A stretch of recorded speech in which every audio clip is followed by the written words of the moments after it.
Welcome to the Occult Rejects. This episode, I got a bunch of us with us tonight, and we got a very special guest, somebody that I met personally at the Cosmic Summit. So I'm very excited to get him on the show. But before we introduce the guest, we will cover, we'll have the other rejects introduce themselves. We're going to start with Brooke. What is going on, Brooke? How are you? I'm doing well. Thank you for having me tonight. I'm happy to be here. You can find me on Instagram at Dark Florida Podcast and wherever you get your podcasts. I'm excited for tonight's topic. Thank you. Thank you. And I very much appreciate you making it with us. And then we got Tyrone from Rebirth of the World. What is going on, my man? What's going on, everybody? Everything you can find about me is on rebirthoftheword.com. That's my website. You can buy my book there. It was bestseller. It also can be bought on Amazon. Journey Through the Origins of History. Thank you. Hell yeah. Go check out that book. It's up on Amazon. And then we got the podfather himself. We got Ricardo. What is going on, my man? How are you? That name was already reached here. Okay. Yeah, no, I saw that shit on Twitter. I was like, oh, isn't that funny? I love it, the podfather. So good evening, everyone. Thank you very much for calling me into this conversation. I'm quite eager to learn from this saltwater electrolysis. As for me, you can find me at as the name that there is on the screen on X. And I would invite everyone to go and look to institutefornaturophilosophy.org, where you can find our magazine. You can find possibilities to collaborate with us and bring suggestions. So, oh, by the way, you can also look at my books, Stardust and the Resonant Earth, that you can find on Amazon. Thank you, Nick, for allowing this. Yeah, of course.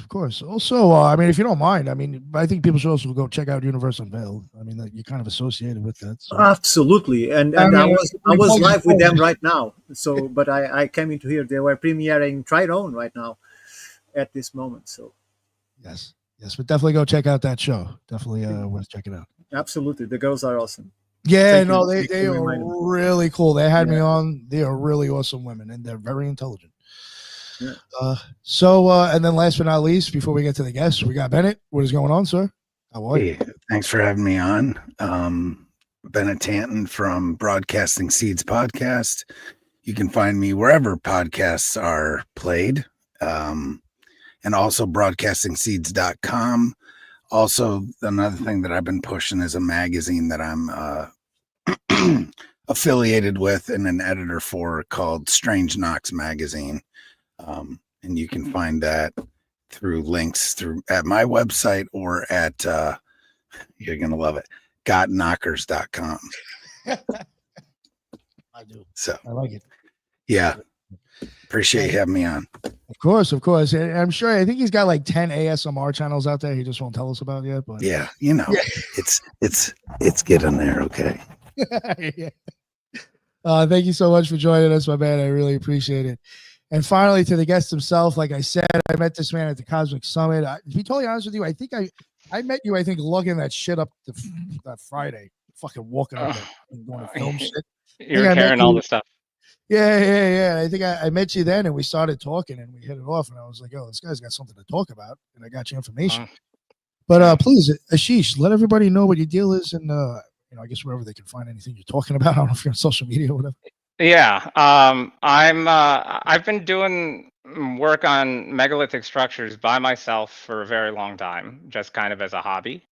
I actually I'm going on a tour with Praveen to Thailand, and I talked to him about a little bit about what I was working on and why I wanted to go to Thailand and all this. And right before the Cosmic Summit, like a week before, and after talking to him, he told me, hey, maybe you should talk about this at this place called the Cosmic Summit that he was going to. And I had no idea about it. And since he told me to go, I literally booked my tickets the next day, flew out to North Carolina. I'm from Phoenix, Arizona, and ended up meeting everyone. And to be honest, this might sound naive, but I had no idea that there was a huge community around this kind of stuff, this topic. I knew about the big... I know about the big names, of course, and that's kind of what I've been following for a long time. But out here, I've been in Arizona. I've been pretty isolated. There's very few people, if any, that work on this, and there's plenty of people that are interested in hearing about it. But I didn't really have anyone out here for many years to talk about this subject in any meaningful way. And so going to the Cosmic Summit, I started talking to everyone, just talking about what I've been working on, and it just blew my mind how many people were interested in this and actually trying to do work on it too. And so that's kind of how I got into this. My background is pretty varied. I've had an unusual path. My background is primarily in finance. Originally, I started working at a hedge fund in June of 2010. I was there. And I ended up covering Tesla when they IPO'd on the stock market for the first time in June 2010. And that sent me down a pretty long path, pretty intense path. I spent most of my career as a securities trader at Edward Jones Investments. And over there, I covered a lot of tech. And I did a variety of trading roles, but in 2020, I transitioned to AI. And I focused on computer vision applications in autonomous vehicles or automated vehicles. And I did that for a long time. And now I realize that there is probably an overlap in skill sets that is not common, that is useful for understanding megalithic structures around the world, all of them, in my opinion. And when I started realizing that, I started, instead of applying my skill sets towards automated vehicles, which I did a lot of work in, I wanted to apply it towards this topic instead, because it's just way more fun and a way more interesting problem to solve, in my opinion. Sounds good. So what made you end up at the Cosmic Summit? I guess, like, well, you did say that other guy. Yeah. Praveen Mohan, and I'll talk a little bit about this, but I think that India has a lot to offer this topic that most other places in the world don't have. And Praveen is the only person I know that is really taking the bull by the horns and tried to show the world how much India has to offer in this regard. So India has a unique advantage. It has the Himalayas to the north, and it is a peninsula, so it's surrounded by oceans towards the south. And so what that means is that over the course of its entire history, it's a relatively untouched civilization. And it's an ancient civilization too. Long-running, long-standing civilization, continuously going. And I'm not saying there wasn't any war, but in general, relative to other places in the world, it was relatively untouched. And so megalithic structures in India exist all over the place. There's tons of them, not just well over hundreds, maybe even thousands. And there's all different types. And you can call them temples, you can call them tombs, you can call them whatever you want, but these structures are insane. Oh, hi, William. I actually saw your show here with Nick, and you mentioned something really good about language that I might talk about a little later. Awesome. So India has these megalithic structures all over the place, and they're really well preserved. Everywhere else in the world, these megalithic structures are usually heavily destroyed, eroded, they've been picked away, they're taken, looted, and all this stuff. But India, they're not that heavily destroyed by comparison, and there's so many of them. And India has its own form of hieroglyphs. It's these like heavily ornately carved designs and statues all across their buildings, adorned everywhere. Every square inch of these temples and whatever you want to call them is usually adorned with intricate architecture, intricate design. And that's the Indian form of hieroglyphs. And they tell a really powerful story. Praveen Mohan is the person that I've seen that has really tried to demonstrate this to the world. I'm not going to be able to do anywhere near as much work on it as he is, but I hope to start to bring together a lot of different understandings from different places, because I think now is the time to start solving what all these megalithic structures all around the world are about by trying to reverse engineer their function. And I think that what we're going to find is that these megalithic structures are related in some way, and they share patterns that overlap each other. And I'll try to demonstrate a little bit about that. But the point is that we may not be able to solve everything from these megalithic structures on an isolated basis, just with what the evidence is on the ground because of how destroyed or looted or whatever they are. But if we can start realizing that these megalithic structures all over the world are related, maybe we can start cross-pollinating understanding from one and apply it to another. And since there's so many examples of this all over the world, I think that this is an area that is ripe to be kind of like exploited. And I think that India has quite a lot to offer because of this. There are numerous structures that represent megalithic construction that are impossible to build even with modern technology. One that's like really not as well known that I think everyone should know about is Kailasa Temple in India. If you haven't seen Kailasa Temple, Praveen Mohan has a great video on it, but you can watch any. Kailasa Temple is this enormous temple structure built out of one giant mountainside, one stone that builds the entire complex. And it's carved from the top down in basalt, which is near the same hardness as granite. And it's just impossible to build. Today, we can't do it, not even close, let alone however many hundreds or thousands of years ago.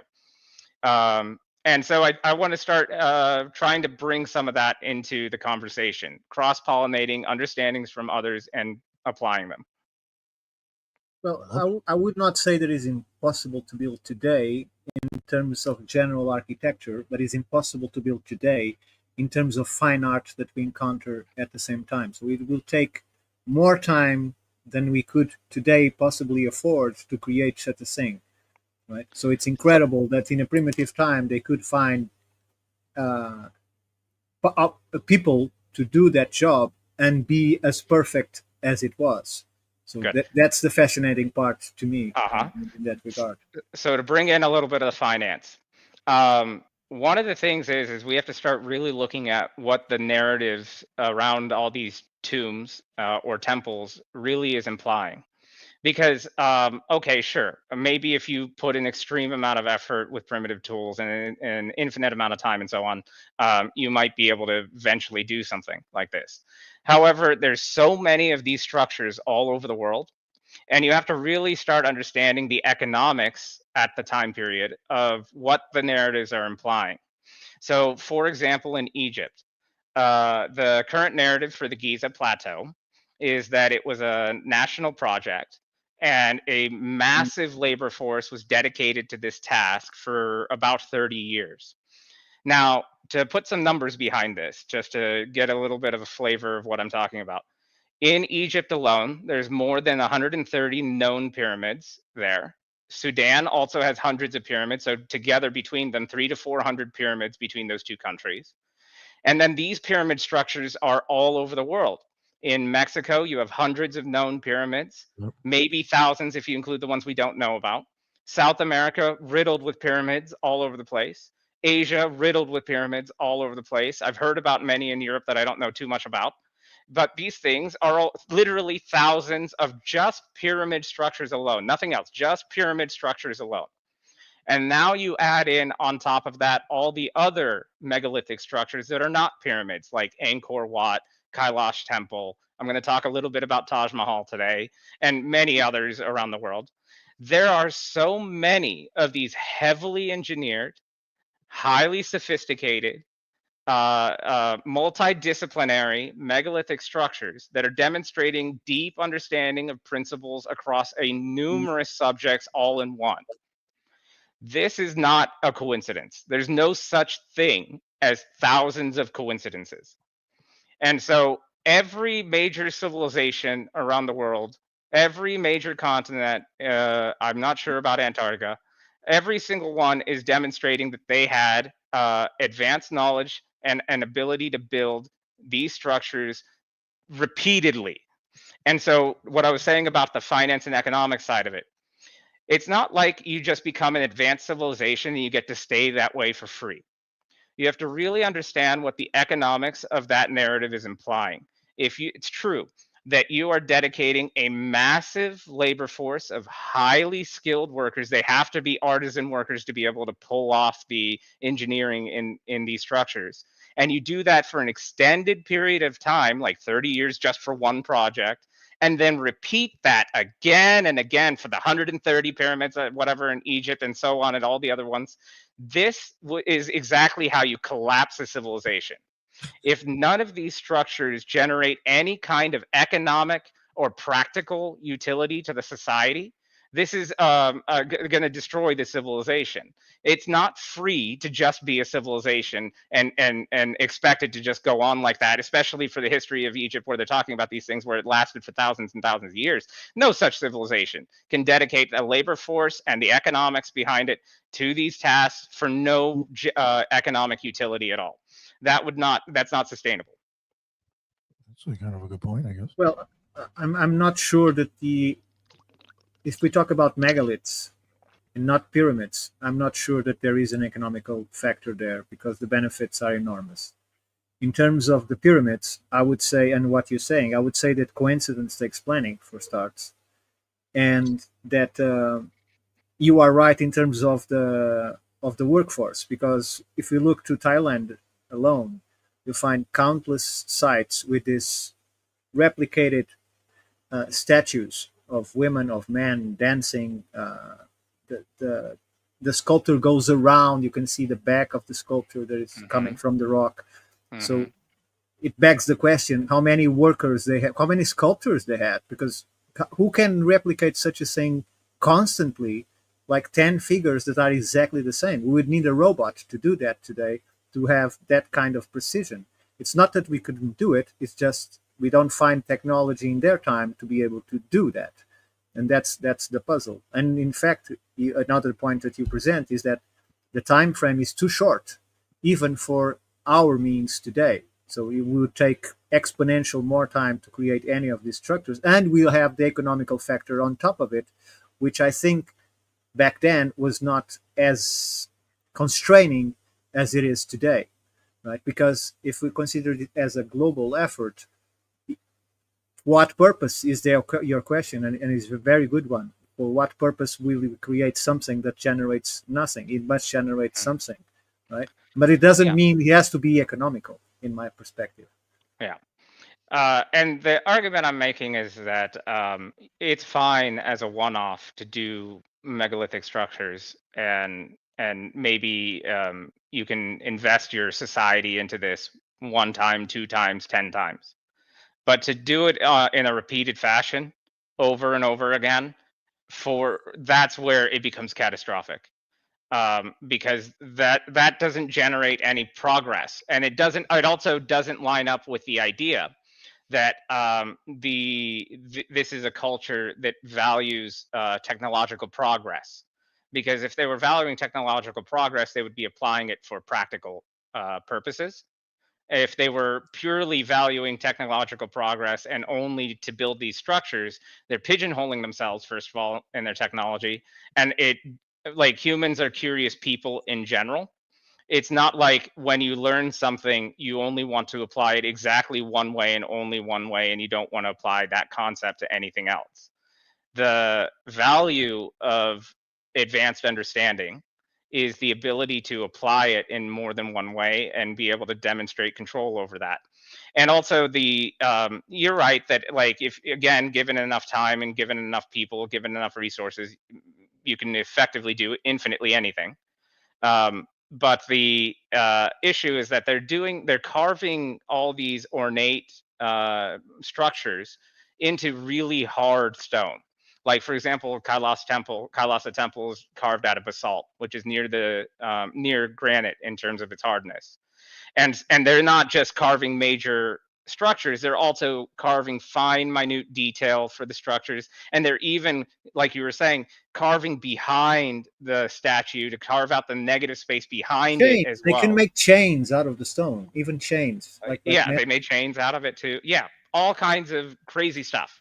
I've seen this. And so this is where it becomes really hard to believe that this is the only the only way that they applied their advanced skill was for non-practical purposes, and that there was no practical application for these same advanced skills. And the other part of it is that in order to build these structures, it requires advanced understanding in many subjects, not just one. Civil engineering, for sure, and quarrying and all this.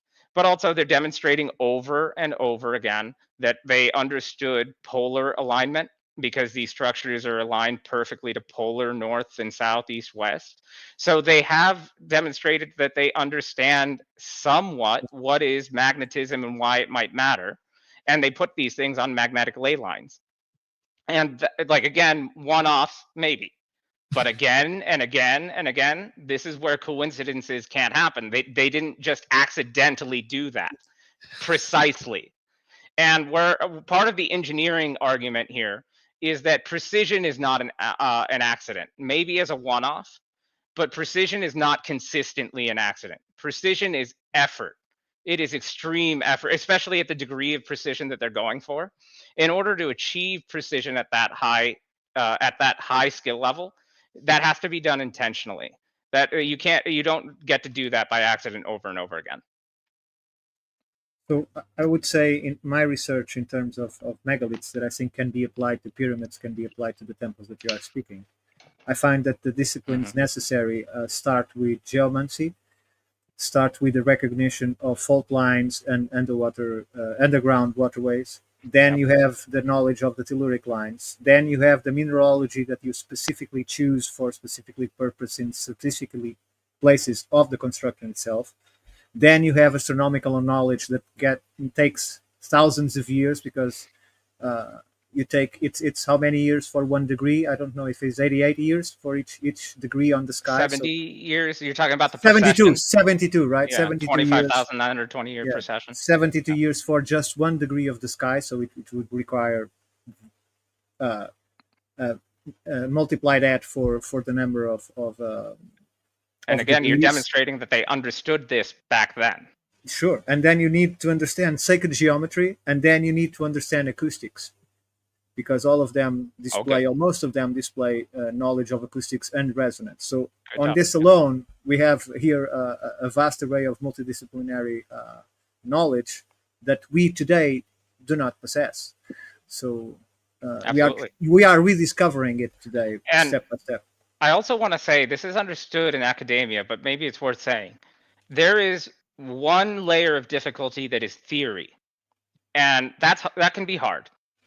But applying theory in practice in the real world is at minimum 10 times harder than the theory of it. So what I want to say is that it's one thing to just understand something. It's a way exponentially higher degree of difficulty to understand something and then apply that understanding in the real world in a practical way. That is a way harder task. And so that's also, I think, relevant, is that not only do they understand these concepts, but they understood them well enough to apply them and pre-plan them and make structures that had to be pre-planned in order to achieve those results. And you mentioned a lot of different subjects, and these subjects are like the understanding of these subjects appears to be universal, because acoustics, the geometry, astronomy, the civil engineering, and so on, these things are not understandings that were confined to a specific civilization. These things are demonstrated and applied across numerous independent civilizations, which means that they were all able to get to that level of achievement somehow. And supposedly a lot of these civilizations never taltalk to each other. Unless you consider diffusion. And then or maybe they were learning by osmosis too. I guess anything is possible too.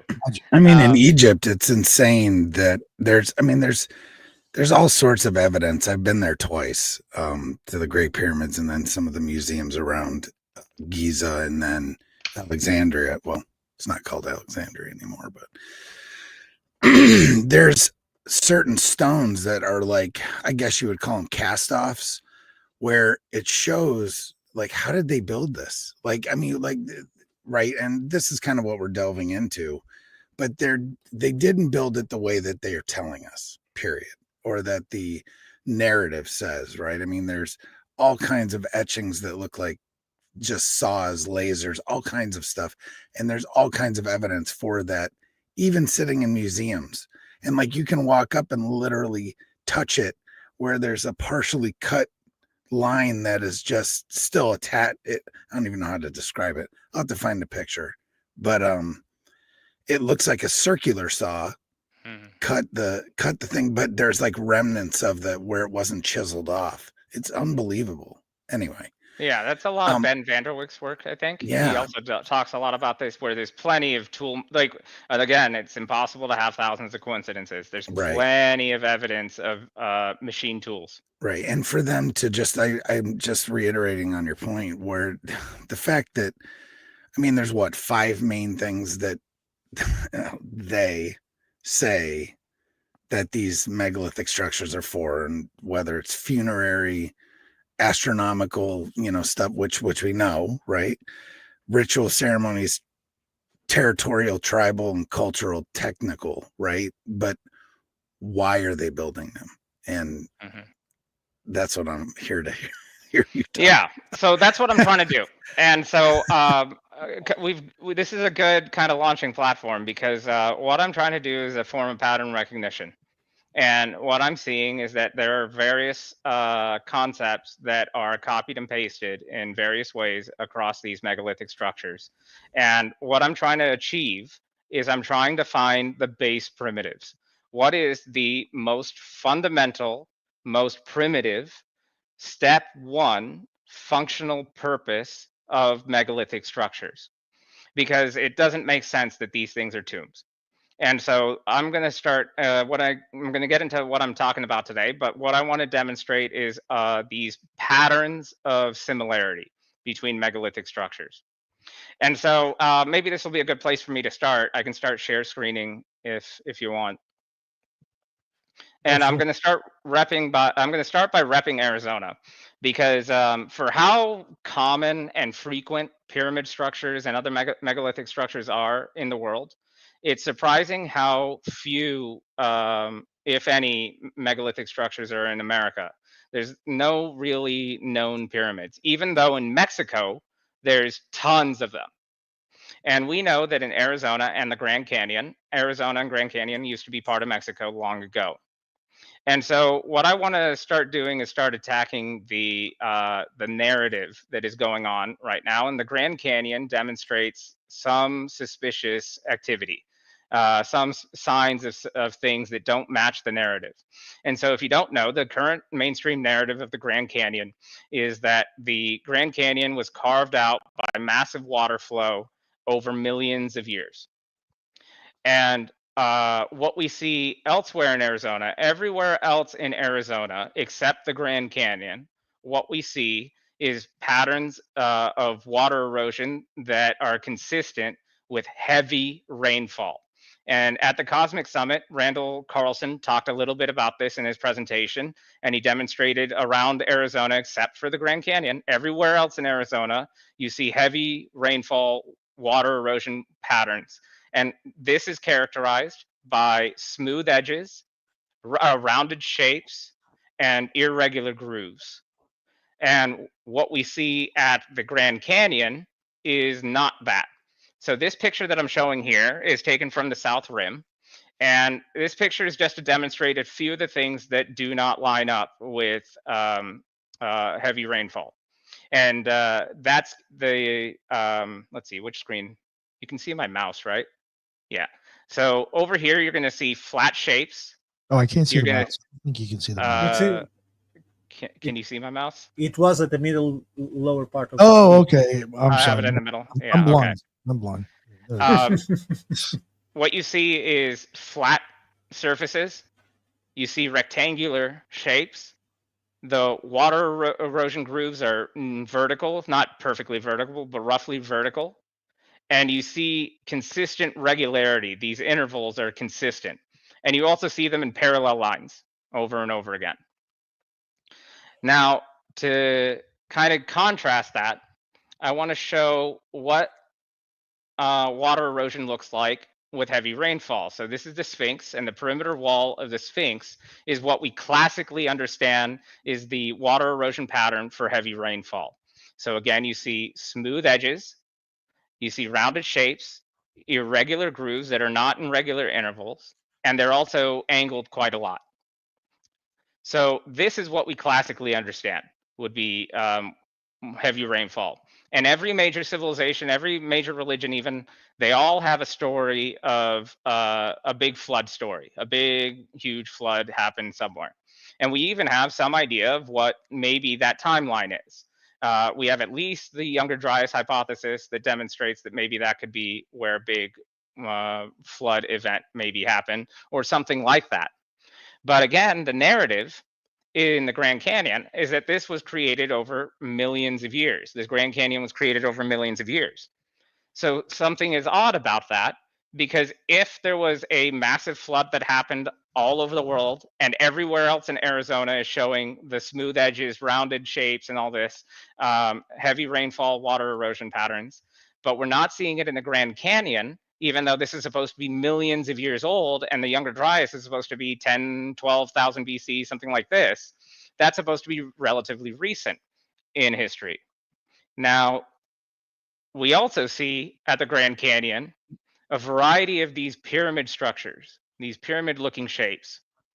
And now something that is inconsistent with, again, the narrative is if you had a structure like this pyramid sticking out, whatever this is, let's just say it was a rock at one point, just some random rock, big rock sticking out, and it was bombarded by water in the same direction of travel over and over and over again. The type of erosion pattern that you would expect would be more of a teardrop shape. You would not expect to see a flat edge, then straight edges on the sides, and then somehow it carves out the back flat as well. And then, of course, why would it create a step pattern specifically here, but not do that anywhere else around it? Now, these pyramid structures at the Grand Canyon are not unusual. You actually see these pyramid structures more than once, multiple times. In fact, I think there are dozens of them that are known. And the other thing is, I just want to show you just real quick. Here's someone that I posted on my X. You also see all kinds of megalithic structures, or not megalithic, but you see massive rectangular cut blocks at the Grand Canyon as well. And hikers will find these things all over the place, and they kind of look like they're arranged halfway. And hikers go out to the Grand Canyon. Yo, Ashish, I think when you play the video, it ends up cutting into your audio for some reason. Yeah. Oh, I'm sorry. Let me. Yeah, no, it's a weird thing that's been happening recently. Okay, well, that's really all I wanted to show with that anyway. The point all I wanted to convey is that it's not uncommon to see this stuff.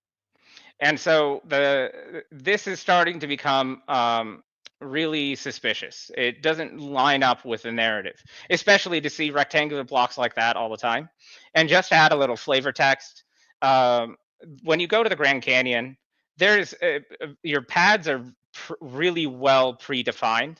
And the majority of the Grand Canyon, which has roads all through it, road systems all through it, most of it is blocked off for reasons that don't seem to make any sense. And when you have hikers that go to maybe the wrong place in the Grand Canyon, it's pretty common to see Black Hawk helicopters flying around there. And there's plenty of videos of this over and over again all over YouTube. So again and again, we're seeing things that don't seem to make any sense relative to the narrative. So I also want to demonstrate that there is water is a really common feature at megalithic structures. So there are water reservoirs all around the Giza pyramids. And then Angkor Wat right here shows artificial water reservoirs. I think one side of this water reservoir is like a mile long. And Angkor Wat, the area surrounding it, has artificially created water channels all throughout. It's covered in water channels. In South America, including Peru, all over South America, you'll see the same thing. Water channels all over the place. Mexico, I think they're starting to believe that there are underground water channels. And of course, I'm going to say this wrong, I can never pronounce it, Teotihuacan. They're also, that pyramid structure also, they know that there's a water table underneath it as well. And you're going to see this over and over again. I'm going to when I talk about the Taj Mahal, it'll also be there as well. So underground waterways, always. Not only underground, but yes, underground waterways, and in the case of Angkor Wat, above ground, and reservoirs, and all kinds of things. And the central point here is that water is a common element for megalithic structures. They're commonly found by them. And so, again, what I'm trying to achieve here is I'm trying to find patterns of similarity and start figuring out if there's a way to solve from other megalithic structures and apply those understandings. And so what I'm trying to build the argument for is that water must be a significant and important element of the functional purpose behind many of these megalithic structures. So before I get into the pyramids, I want to rep Arizona just a little bit more. I like this picture. This is also from the South Rim. And again, here you can kind of see a step pattern, a step pyramid pattern showing. And even over here, you kind of see it looks like there's a pathway coming out of whatever this structure used to be. But I don't like this picture because of this. I like this picture because it demonstrates two types of water erosion in the same picture. So the top half shows the water erosion that is stereotypical and commonly seen and demonstrated at the Grand Canyon, which is these. If you zoom in, you'll see again regularly spaced intervals of rectangular shapes and this step pattern and these vertical lines. And of course, these are parallel. And if you can take a picture basically anywhere in the Grand Canyon, you'll see this. This is everything back here is that. Miles and miles and miles of these parallel lines, which is hard to do in nature. But what you see towards the bottom is you get away from that. You go back to those rounded edges, smooth edges, rounded shapes, irregular grooves. You get away from the flat rectangles and the hard shapes. These hard shapes, you don't see them at the bottom. And what's really interesting that flips all of this on its head is that the water erosion from heavy rainfall is found towards the bottom, which is supposed to be relatively recent in history. But this water erosion pattern is not at the top, which the erosion pattern that's at the top is supposed to be the oldest water erosion that occurs. So this really flips it on its head. Why is there recent water erosion patterns at the bottom, but not at the top? And so that's really where things get super suspicious. And here's just another picture to demonstrate that these pyramid structures are not uncommon in the Grand Canyon. There's dozens of them that are known. And again, hard shapes, square shapes, rectangular, hard edges, corners, and so on. Why is it that you think, though, that pyramids are absent when we discuss America? Why is that not part of the official narrative, do you think? I don't have a good answer for that. I wanna maybe so something that's a little controversial. In Peru, I wasn't really going to say this. In Peru, you see that they have this whole area that's just gray, and all the megalithic structures, the land is just gray for miles, stretches in every direction, and you see the outlines of megalithic structures. It almost looks like some sort of nuclear bomb went off and destroyed everything. They actually say Peru has the pyramids are older than the ones in Egypt. There's actually evidence that says that. It's pretty interesting. Yeah, and I understand that there's lots of megalithic structures that aren't completely destroyed, but I'm talking specifically about the area in Peru where it's just gray and it just looks like you only see the outlines of them and nothing else. In Hinduism, the Mahabharata, one of the three main religious texts, they give kind of an explanation of what could have happened there. And this is going to be super controversial. I'm not trying to die on this hill. That's why I'm not really saying about anything about it. But what I can say is that there are murals in South America inside the temples that show the god Shiva flying around on a cloud, and they show it more than one time. Blue skin, somebody that looks just like Shiva in the murals. And why would there be any cross-pollination of this idea? How would they even know about Shiva? Right. And so to kind of answer your question, Brooke, I think what is described in Hinduism is that there was a big war, and this war ended up collapsing some of the civilizations out in the Western world, or the South America, North America, and I think it didn't really develop, is my guess of how that all happened. And there's some evidence of this because there's huge population drop-offs, and in particular, Indian populations dropped off during the time period that is suggested in the Mahabharata.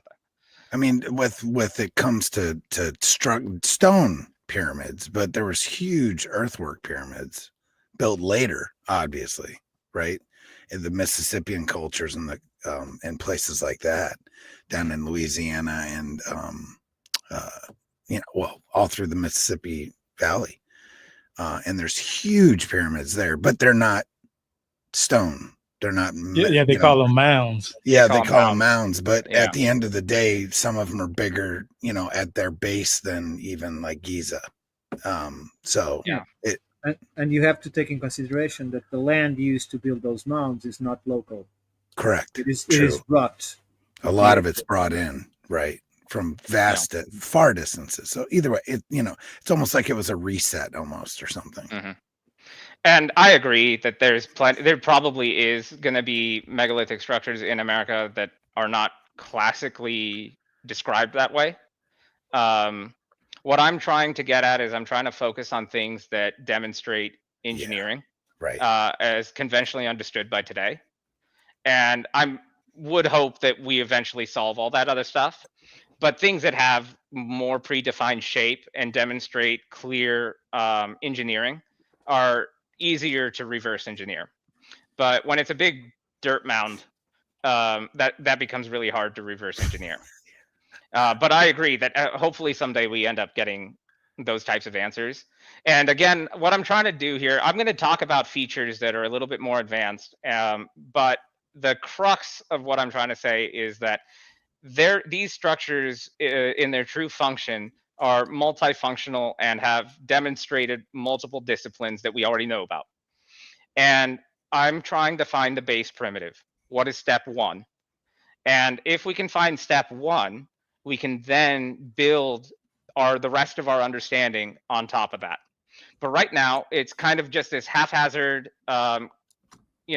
people are measuring and detailing things that they find here and there, but there isn't a cohesive way of bringing it all together and being able to tell a story around what's actually happening yet. And so this is the Well, you haven't read my book yet. Oh yeah, well yeah. Sorry. As I said, as of the Cosmic Summit, that was the first time I even knew that there was a large community around this. So I have to admit, I'm very new to this, and I've also never really had many people to talk to about this. So a lot of this is stuff that I've been ruminating about in my head for years, and I've been wanting to talk to people about it just to see if anything I've been working on makes any sense.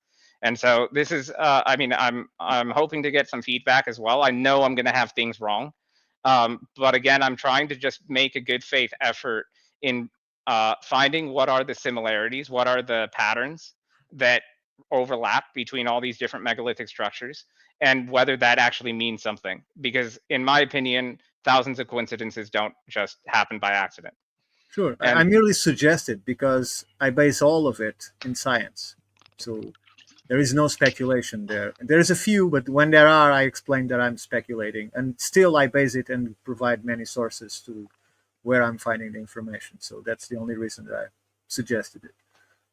But I can send it to you with no problem. Oh, please. I highly recommend it. I highly recommend it. Oh, please do. I would love to read it. Yeah. And in fact, after the last podcast I got some people that sent me some of their work that also tailors into what I've been talking about. So it's also given me a little confidence that, like, even if I'm not exactly right, but I might be directionally right based off of what other people are working on. So I'll get into saltwater electrolysis, but I want to introduce some concepts ahead of time and allow them to apply as I go through this. So I'm going to rep Arizona a little bit more. There's a place here in Phoenix called the Arizona Biltmore Hotel. And in this hotel, there's a room called the Aztec Room. And you may have heard of the famous architect Frank Lloyd Wright. Frank Lloyd Wright has constructed a lot of buildings or helped design a lot of buildings in Phoenix. And the Aztec Room was one of the rooms that he helped design. And he was very into ancient archaeology. He studied the pyramids, he studied Chichen Itza, he studied all these things. And I want to introduce what happened in this Aztec room. So in the Aztec room, in the center, there's this structure on the ceiling. And if you stand underneath this structure and you talk normally, it will sound like you're talking through a loudspeaker.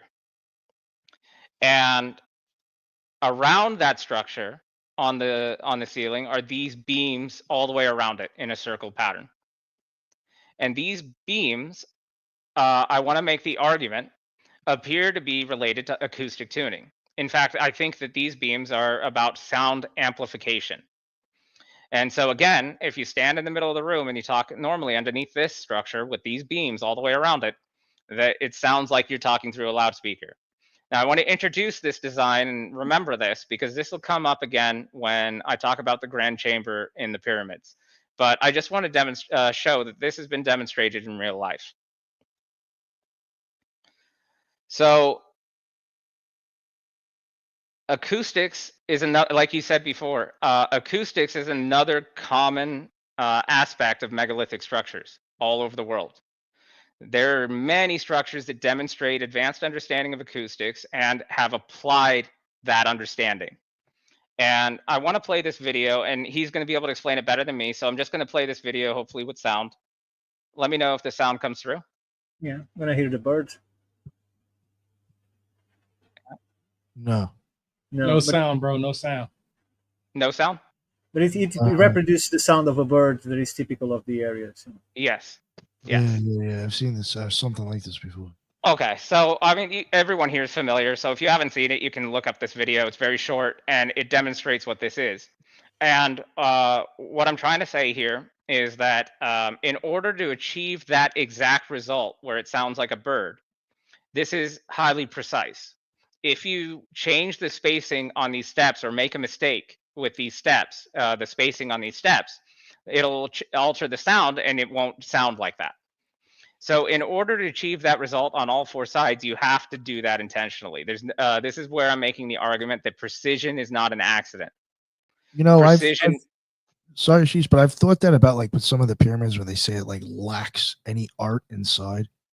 It's because I have wondered. It's like once you start chiseling into shit, you're gonna change. Like it's not the same anymore. Like if you were trying to use cinematics or frequencies or whatever, I mean that could change things. Yeah, and one of the big problems is that they've cleaned out the inside of the Giza pyramids, the Khafre pyramid, so a lot of evidence is probably lost. But this is just to say that acoustics is a common thing, and megalithic structures all over the world have this, some sort of acoustic tuning as a significant element of their construction. And this is another one of those patterns where multiple independent civilizations have demonstrated the application of understanding acoustics in their engineering. And this has to be pre-planned. You can't accidentally achieve this kind of precision, and you have to know that that's what you're doing in order to achieve it. Yeah, it's clearly intentional. And to me, this is just it's just child play. This sound of the bird to them is just they knew this technology so well that this was just a trick, a party trick. It's the least important of the acoustic effects that this pyramid has inside. Oh, that was probably because like, oh, we can do this, so we'll just do that. You know what I'm saying? Yeah, like, right, exactly.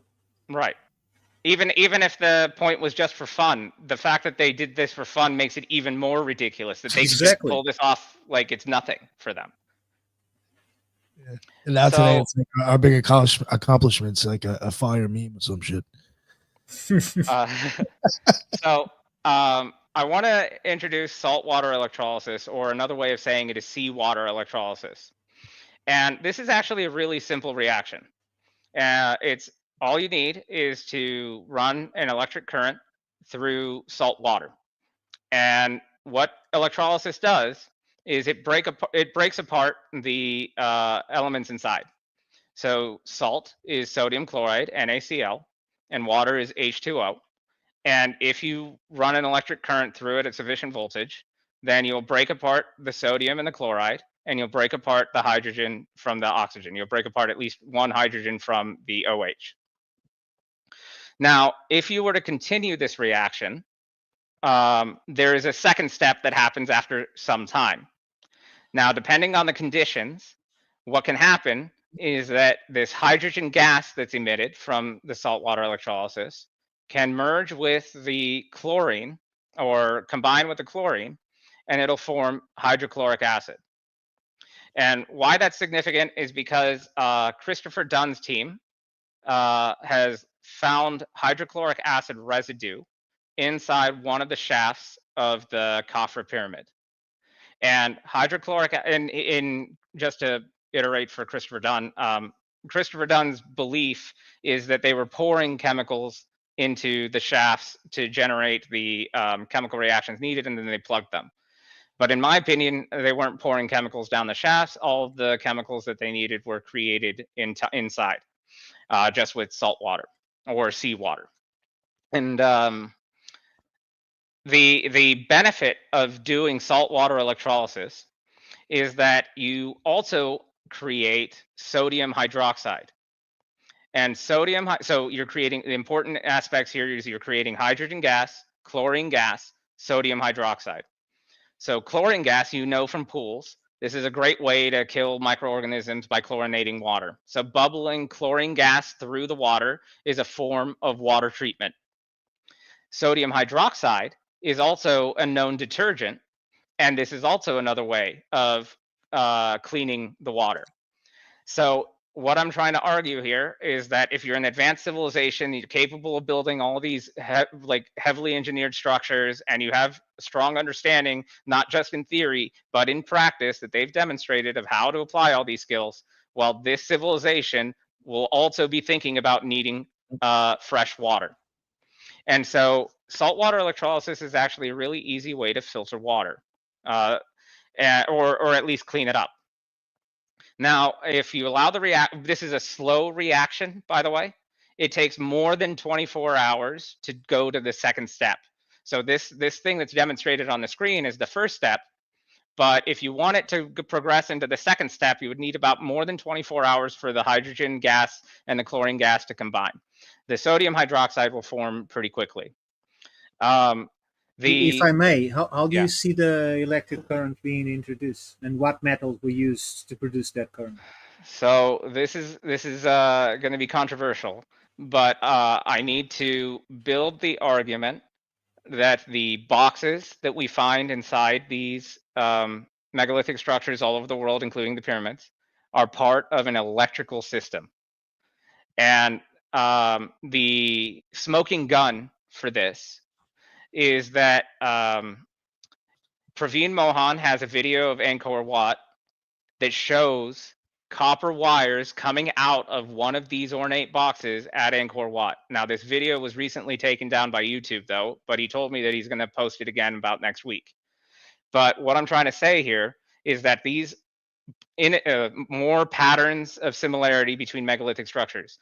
We find boxes, heavily engineered boxes, different kinds in different places, but so many of these heavily engineered boxes exist all over the world, all over the place. Teotihuacan, the Giza pyramids, the Serapeum, which is something I'll talk about in a minute. Angkor Wat has one, the Taj Mahal has two, and so on and so on. So again, and one of the other issues with these boxes is that they're referred to as tombs, and that's where they're supposed to bury human remains, but we never find human remains in these boxes. And the other problem with these boxes is that they're often incorrectly sized and vary in size by a large amount. For example, the ones in the Serapeum are close to 15 feet long. but the ones in the pyramids, if I recall correctly, are around 5 feet long or so. And both of them are incorrectly sized to be for a human or human remains. So what I'm trying to build the argument for is that the electrical current is likely coming from these boxes. But another thing that we also know is that Christopher Dunn's team has drilled a hole into the pyramids, and he's found that they're filled with quartz sand. And we know about the piezoelectric effect, probably commonly understood right now. But just to quickly iterate, it is a concept that is understood with watches and even torches that if you strike a quartz crystal, it'll generate an electric spark. And this is well understood. And it's very simple. And so there is an advantage here. Let me go to this little diagram here. You know, I want to ask this real quick because I'm going to end up forgetting about it. It's something I wanted to bring up before, and probably for Ricardo too, and you, Ashish, maybe anybody who knows this. Back in the day when I used to do like rituals and stuff, I used to use a lot of Egyptian deities, and you know, sometimes you would give them offerings. I used to make natron because that was something that supposedly they used in rituals. So I was like, all right, I'll make that. And that consists of just baking soda and salt, and you basically cook it. Now I'm wondering, like, would that make any combination that you guys actually think would be useful and shit like this? Like maybe they're not understanding why they actually made that stuff. Like, I mean, you're talking about substances that are really good at disinfecting, which is similar to what I'm talking about. That's, in my opinion, the initial. So step one, treating water. You want to get rid of all the microorganisms. You want to clean it out. You want to eliminate all the pollution. And I'm going to make the argument that there are numerous features within the pyramids that demonstrate that this is the initial step. It's not the only thing, and there's more things that happen. But step one, what is step one? I think you need to filter water, and I think that what they're doing with this water is they're also moving it to the other pyramids. And so we also know that the etymology for the word chemistry comes from Egypt. Egypt used to be called Kemti or Kemi. There's multiple like names. Kemet. I'm sorry? Kemet. Kemet. Yeah, sorry, Kemet. And so this is the etymology for the word chemistry. And I think Land of Chem has done, on his channel, he's done a lot of really good work showing that the southern pyramid is generating ammonia or creating ammonia, which is really useful for fertilizer. And so another big supporting feature is that the arid sands around these pyramids, this is a relatively newer feature of this area. We know, and this is not an opinion, it's understood, that the entire area surrounding the pyramids, the Giza pyramids, was lush and green, had lots of vegetation, very, very different than what it is now. And so, again, an advanced civilization that demonstrates a lot of understanding would be able to understand that ammonia is useful for fertilizer. And so in my opinion, once they're done treating this water and filtering it, they're sending this water to the other pyramids and using this water to do further things. And I think that's part of where Land of Chem basically picks it up and runs with it from there. So what I want to demonstrate is how saltwater or seawater, same thing, seawater electrolysis would occur in the pyramids. So we know that there's water reservoirs all around the Giza pyramids and the Giza plateau. And there is a water reservoir right here on the outside of the descending shaft, just one of many. And this would just be a gravity-fed system where water would pour down from the reservoir to the subterranean chamber. And then you could keep filling this pyramid up to the same height level as the water is on the outside. So for example, if the water reservoir on the outside is above this entrance and above the Queen's chamber or around the Queen's chamber, then just purely with gravity alone and nothing else, you can fill up to here at least with water. And that would just be off the water reservoir alone. And we know that there was a branch from the Nile River that came near these pyramids. Also, Christopher Dunn's team has also found seashells and clams down here in the subterranean chambers. And we have evidence of salt deposits all throughout the subterranean chamber and all the way up into the Queen's chamber as well. Salt deposits common, very common. In fact, in the subterranean chamber, in the old pictures, it looks like it's caked on there pretty hard. So there's a lot of evidence to suggest that water was flowing through this area. And also the current narrative, just to establish that as well, the current narrative is that this was a mistake, effectively, this subterranean chamber, and that they abandoned this and they instead decided to build the Queen's chamber. But just on the surface alone, that doesn't make any sense, because first of all, why, if they were trying to build something that was a tomb, why did they build it underground instead of in the construction of the pyramid? And then on top of that, if this was a mistake, then why did they build this ascending shaft right here, going all the way from that quote unquote mistake to the actual real thing? And so in my opinion, what's happening is you have ambient temperature water coming down into the descending shaft. And then what I think is happening here in the subterranean chamber is that the water is being heated. And the hot water will be the one that rises up into this well shaft over here.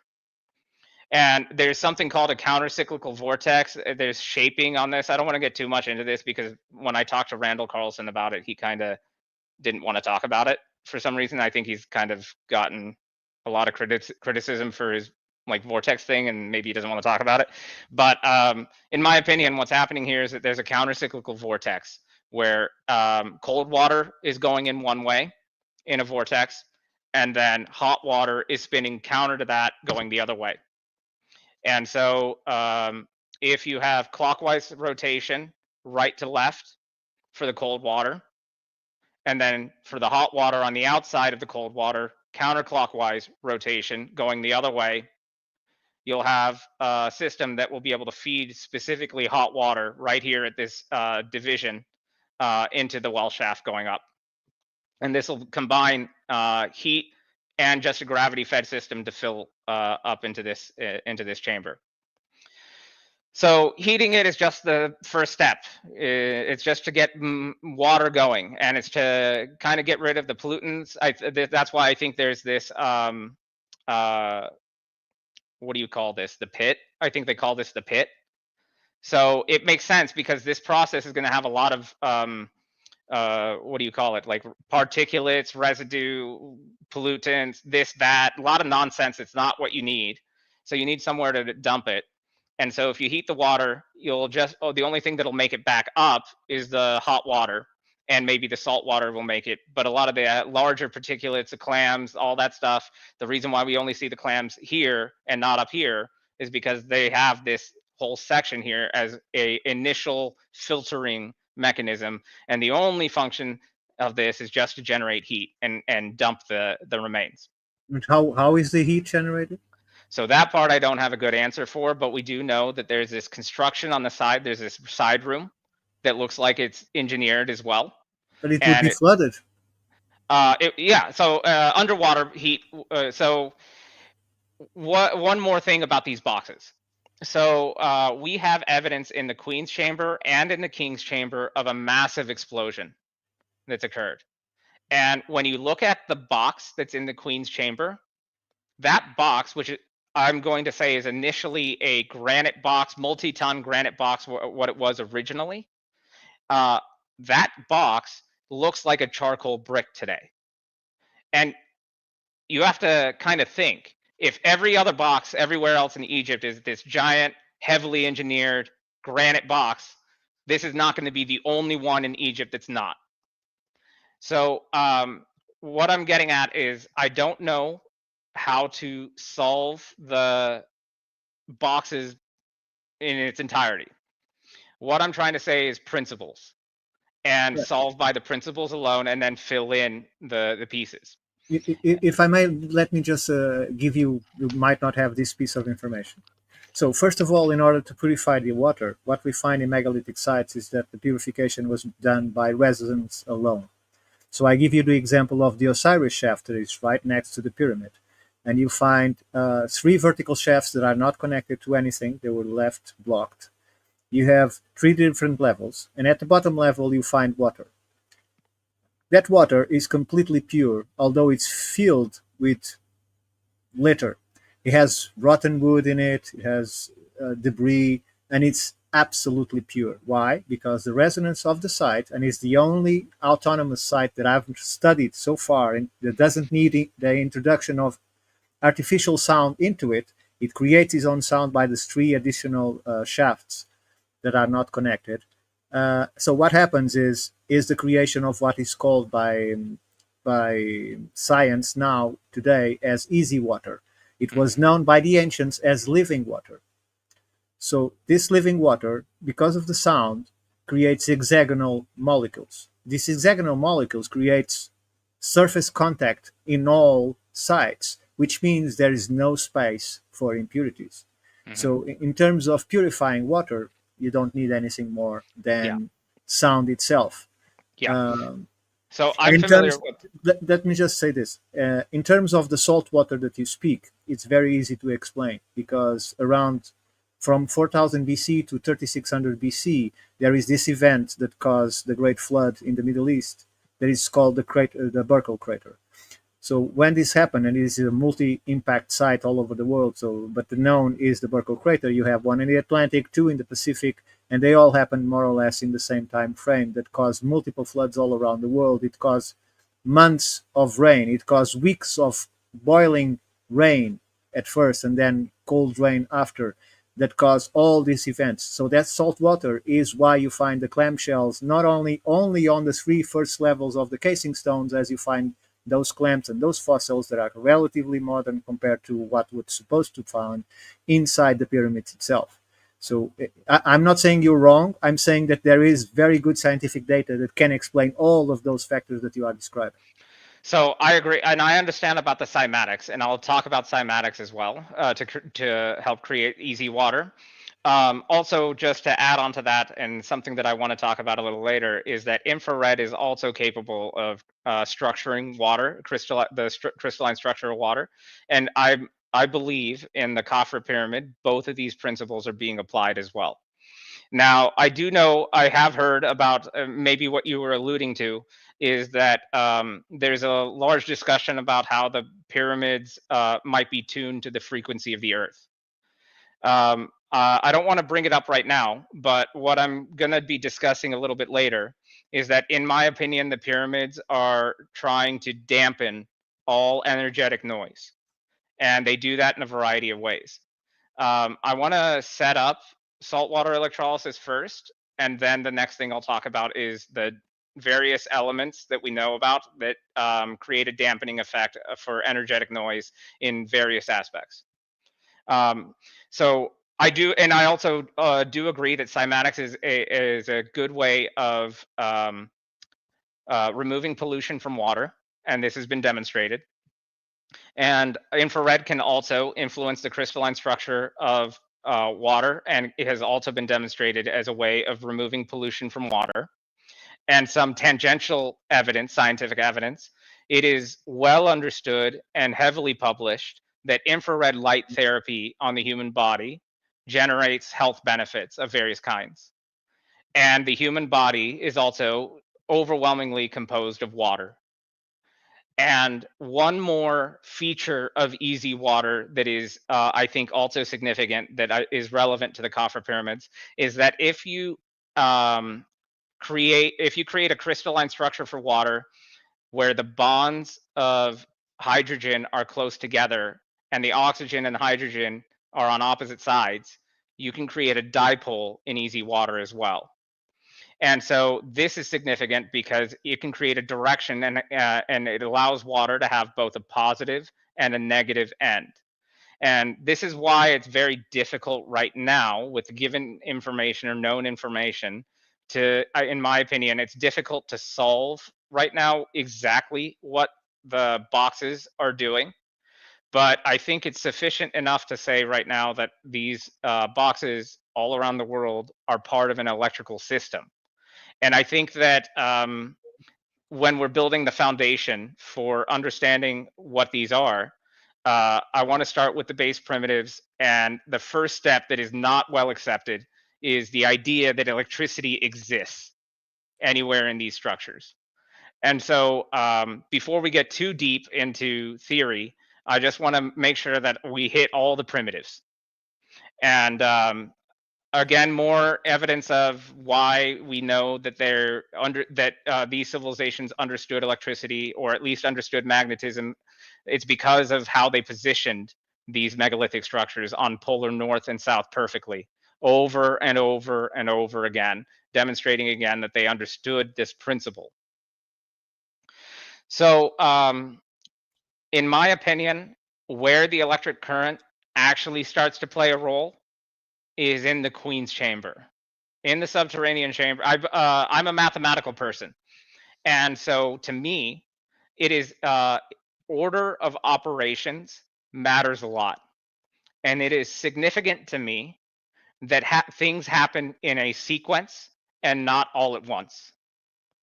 And so I think that there is a functional reason for a step-by-step process. And I will also show a little bit more evidence when I get to the Grand Chamber of a step-by-step process where order of operations matters, and that this sequence is part of the functional purpose of the pyramids. So what we know in the Queen's Chamber is that there's salt deposits all over here as well. And the argument that I want to make is that this is where electrolysis on the salt water begins, and that this is where the reactions will begin. And some hard evidence that we found is that they have Christopher Dunn's team has already found hydrochloric acid in one of these shafts. I think it's the south shaft over here. Now, hydrochloric acid could have been added to increase the efficiency of the system too.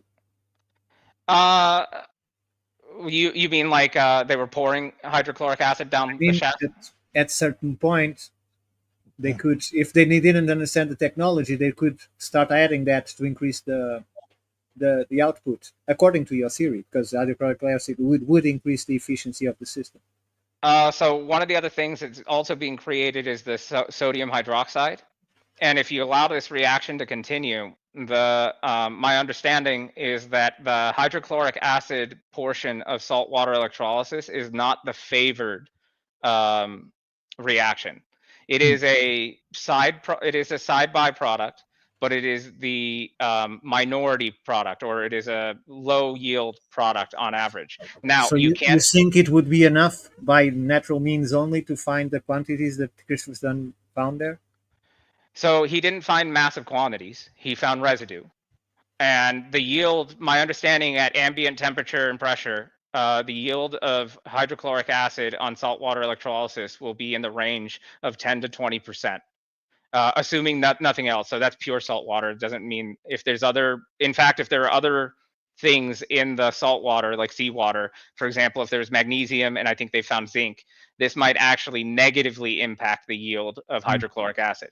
However, what I'm trying to get at here is that hydrochloric acid, if we're looking at these as a chemical reaction chamber, there aren't too many ways. There are some ways, but there aren't too many ways to just create hydrochloric acid out of a solution. You have to put a lot of effort into creating it, and saltwater electrolysis is among the simplest ways to create a low yield, admittedly a low yield. There will be a way higher yield of sodium hydroxide that is created. But what is also interesting is that hydrochloric acid is highly acidic, and sodium hydroxide is basic, but slightly basic. It's not the same degree of extreme acidity that hydrochloric acid is. Sodium hydroxide is less extreme in its basic nature. And so part of the argument I'm making here is that this is multifunctional, and we're going to see, as we keep going through this, multiple methods of filtering water. And one thing that's happening here is by combining hydrochloric acid and sodium hydroxide without a membrane layer in between, means that these two things come together, and this helps pH balance the water. The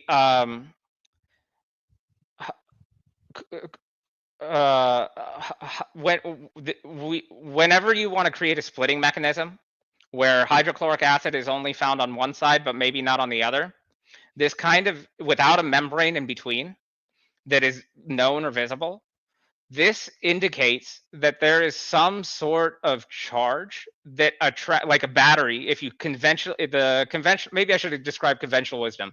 So conventional wisdom in saltwater electrolysis is that there is an anode and a cathode side, and the chlorine will be attracted to the anode side, the positively charged side, and the hydrogen, the positively charged hydrogen that had a electron stripped off of it, and the sodium would be attracted to the cathode side, the negatively charged side. And so what's interesting is that Christopher Dunn's team found hydrochloric acid only on one side. Now, if hydrogen doesn't have the electron split off of it, it'll combine with other free-floating hydrogen and create hydrogen gas, H2. And then this won't have a charge, and it can go in both of the shafts. So I'm thinking about the Queen's chamber shafts as being test tubes. And that's because saltwater electrolysis will create a lot of pressure. When you're creating hydrogen and chlorine gas, this is going to create a huge amount of pressure in the headspace. And so that pressure and that gas needs somewhere to go. Otherwise, you're going to eventually explode the system. And so if you allow this reaction to continue slowly for a longer period of time, hydrogen gas along with chlorine gas is how you get these two to interact with each other and settle into hydrochloric acid. But this thing isn't going to happen that easily if they're also in the presence of other things. Like if it's a slurry of different elements, like what I'm expecting to be in the Queen's chamber, especially when you have the water with all the residues and stuff in there, then you'll have a lot of other side reactions that are occurring, and this becomes chaotic. But if you can trap hydrogen gas and chlorine gas, which is the only gaseous elements that are being created initially in the reaction, then you can trap that in the shafts. And so where I was going with this was that the water level on the outside doesn't need to be very high. It only needs to be up to the height of the Queen's chamber. And that's actually a good thing, because then that allows you to look at these shafts as being inverted test tubes. And then this will allow the gas to float in and trap into a very confined space. This is a very small space over here.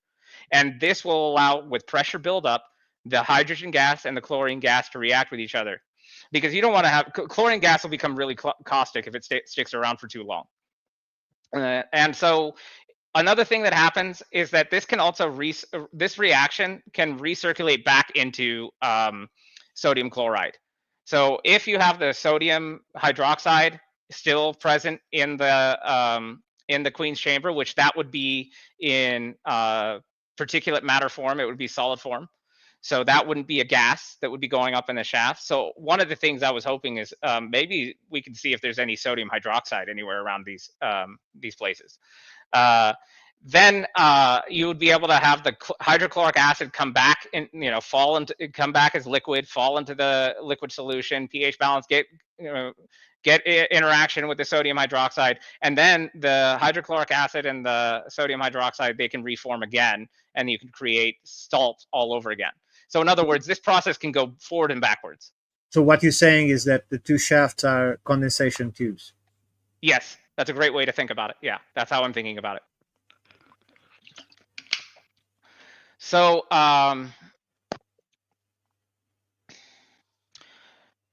one of the other unexplained things is why did the people who engineered this, there's not a good explanation yet for why they changed the construction of the King's Chamber and the shafts to rose granite. And they made that change explicitly. And I want to introduce a couple concepts with this. So another thing that Christopher Dunn's team has done is he's looked at the cutting rate that you can do into hard granite with a copper saw, and then compared that to a diamond tip machine saw. And your best case scenario with a copper saw cutting into granite is you can go at a rate of about 3 millimeters per hour, constantly cutting. And with a modern day diamond tip machine saw, that rate increases to about 30 millimeters per hour. So if you look at these boxes at the Serapeum,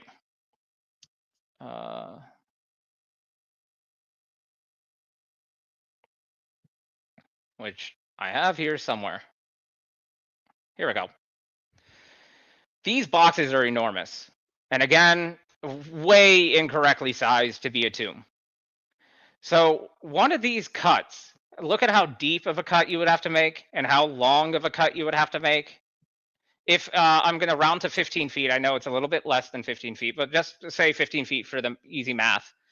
It would take, with a diamond tip machine saw, just to make one cut, and it says nothing about depth, just one cut of that length, that would take more than 6 days with a diamond tip machine saw, going nonstop just to make the one cut across this box. So if a copper saw is going at 3 millimeters, which is 10 times longer, then cutting one side would take more than 60 days. And that's just one side. Now, you also have to cut the ends, you have to cut all the sides, and then you have to cut the lid. And then the lid also has shaping. And now you have to cut each of these shapes. And that says nothing about the amount of copper you're going to be shaving off of the copper saw, because copper is softer than granite. And so this process, just to cut one side, make one cut, not even saying anything about depth, that would take more than 60 days with a copper saw, nonstop, 24/7. And that also doesn't say anything about the polishing on it. These granite boxes are mirror finished. They're polished heavily. And on top of that, you have to be able to scoop out somehow the inside. And the precision on the interior of these boxes is also extreme. And that also would add just an astronomical amount of time. So what I'm getting at is every single time you add even one granite block to the construction of any of these megalithic structures or these pyramids, you are increasing the labor time astronomically. And so what is happening in this King's Chamber is this whole King's Chamber and all of these shafts are made of many granite blocks. And by the way, at the Serapeum, they have 24 of those granite boxes. Just imagine how long it would take with a copper saw to cut one of them, let alone 24 of them. And that's just in one place in Egypt. That's just one thing. And then they're doing it again and again. And then they have all these. They don't fit on the front door. And exactly. And that's the other problem, is that they don't fit. There's no passageway that would allow you to insert those granite blocks or those granite boxes after the fact. They would have to make them first and then construct the buildings around them, because there's no way to transport them. Yeah. So the granite in here, that's an expensive choice. That is an extreme high labor cost, labor intense choice. And there are also examples of mistakes. Even in the Egypt Museum, they show one of the granite boxes that was a mistake, where they made an incorrect cut and they just had to abandon it. So if you make a mistake, that's like a year of your life just gone, where you had to cut 24/7 nonstop. So, and there are plenty of examples of them making cuts that were mistakes too. So each of those is an enormous labor expense, an enormous amount of time, astronomical amounts of time get added every time you add granite. So what is the functional purpose of granite? And now here's an argument that is hard to currently support, but it's something that I'm trying to work with. So in my opinion, the reason why you would want to have red rose granite in this area is because you want to treat the water with infrared. And there are two methods of getting infrared light into these chambers. So first of all, something to know is that infrared light in the near red spectrum, there are certain wavelengths that are capable of penetrating through limestone. But this deep red rose granite would reflect infrared light. And so if you just kind of go with this journey with me for a minute here, if you had a source of infrared light that was able to focus itself into this shaft, even with the plug stones, infrared light could penetrate even the plug stones. It could be reflected all the way down into the shaft and treat the water through here.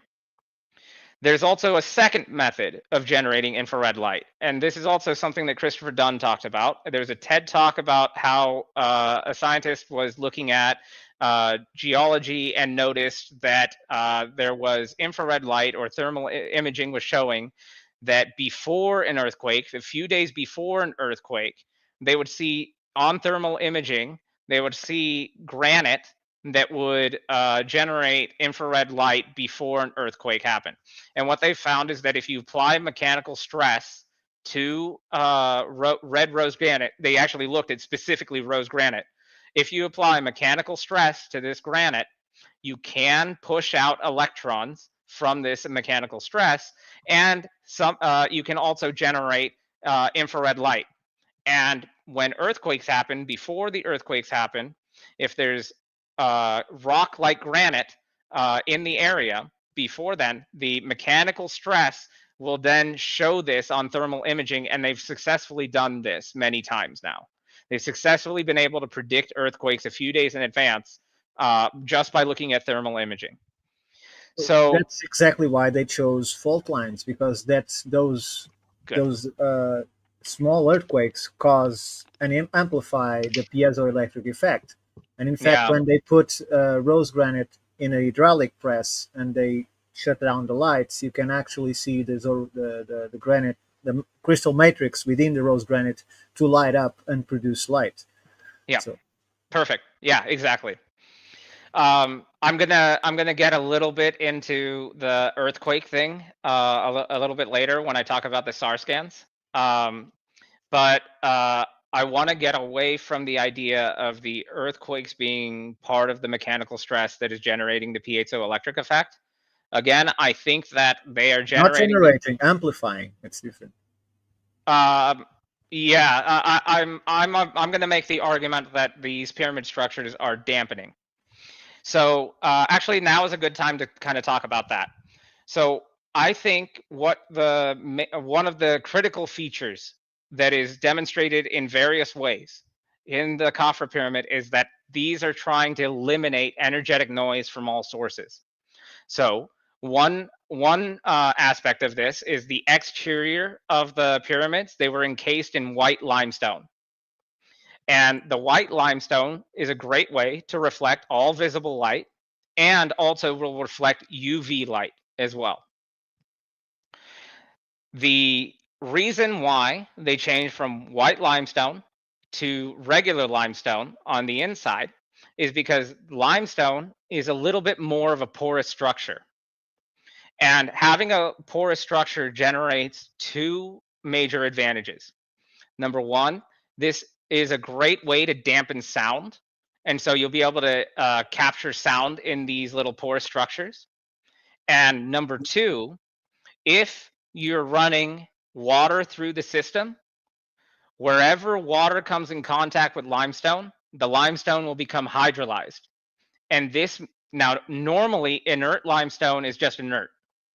But once you hydrolyze limestone, so all you have to do is run water through it, then that makes the conductive properties of limestone significantly better. I'm not going to call it a conductor.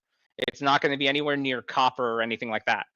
But it does significantly improve the conductive ability of limestone. And so why is that useful?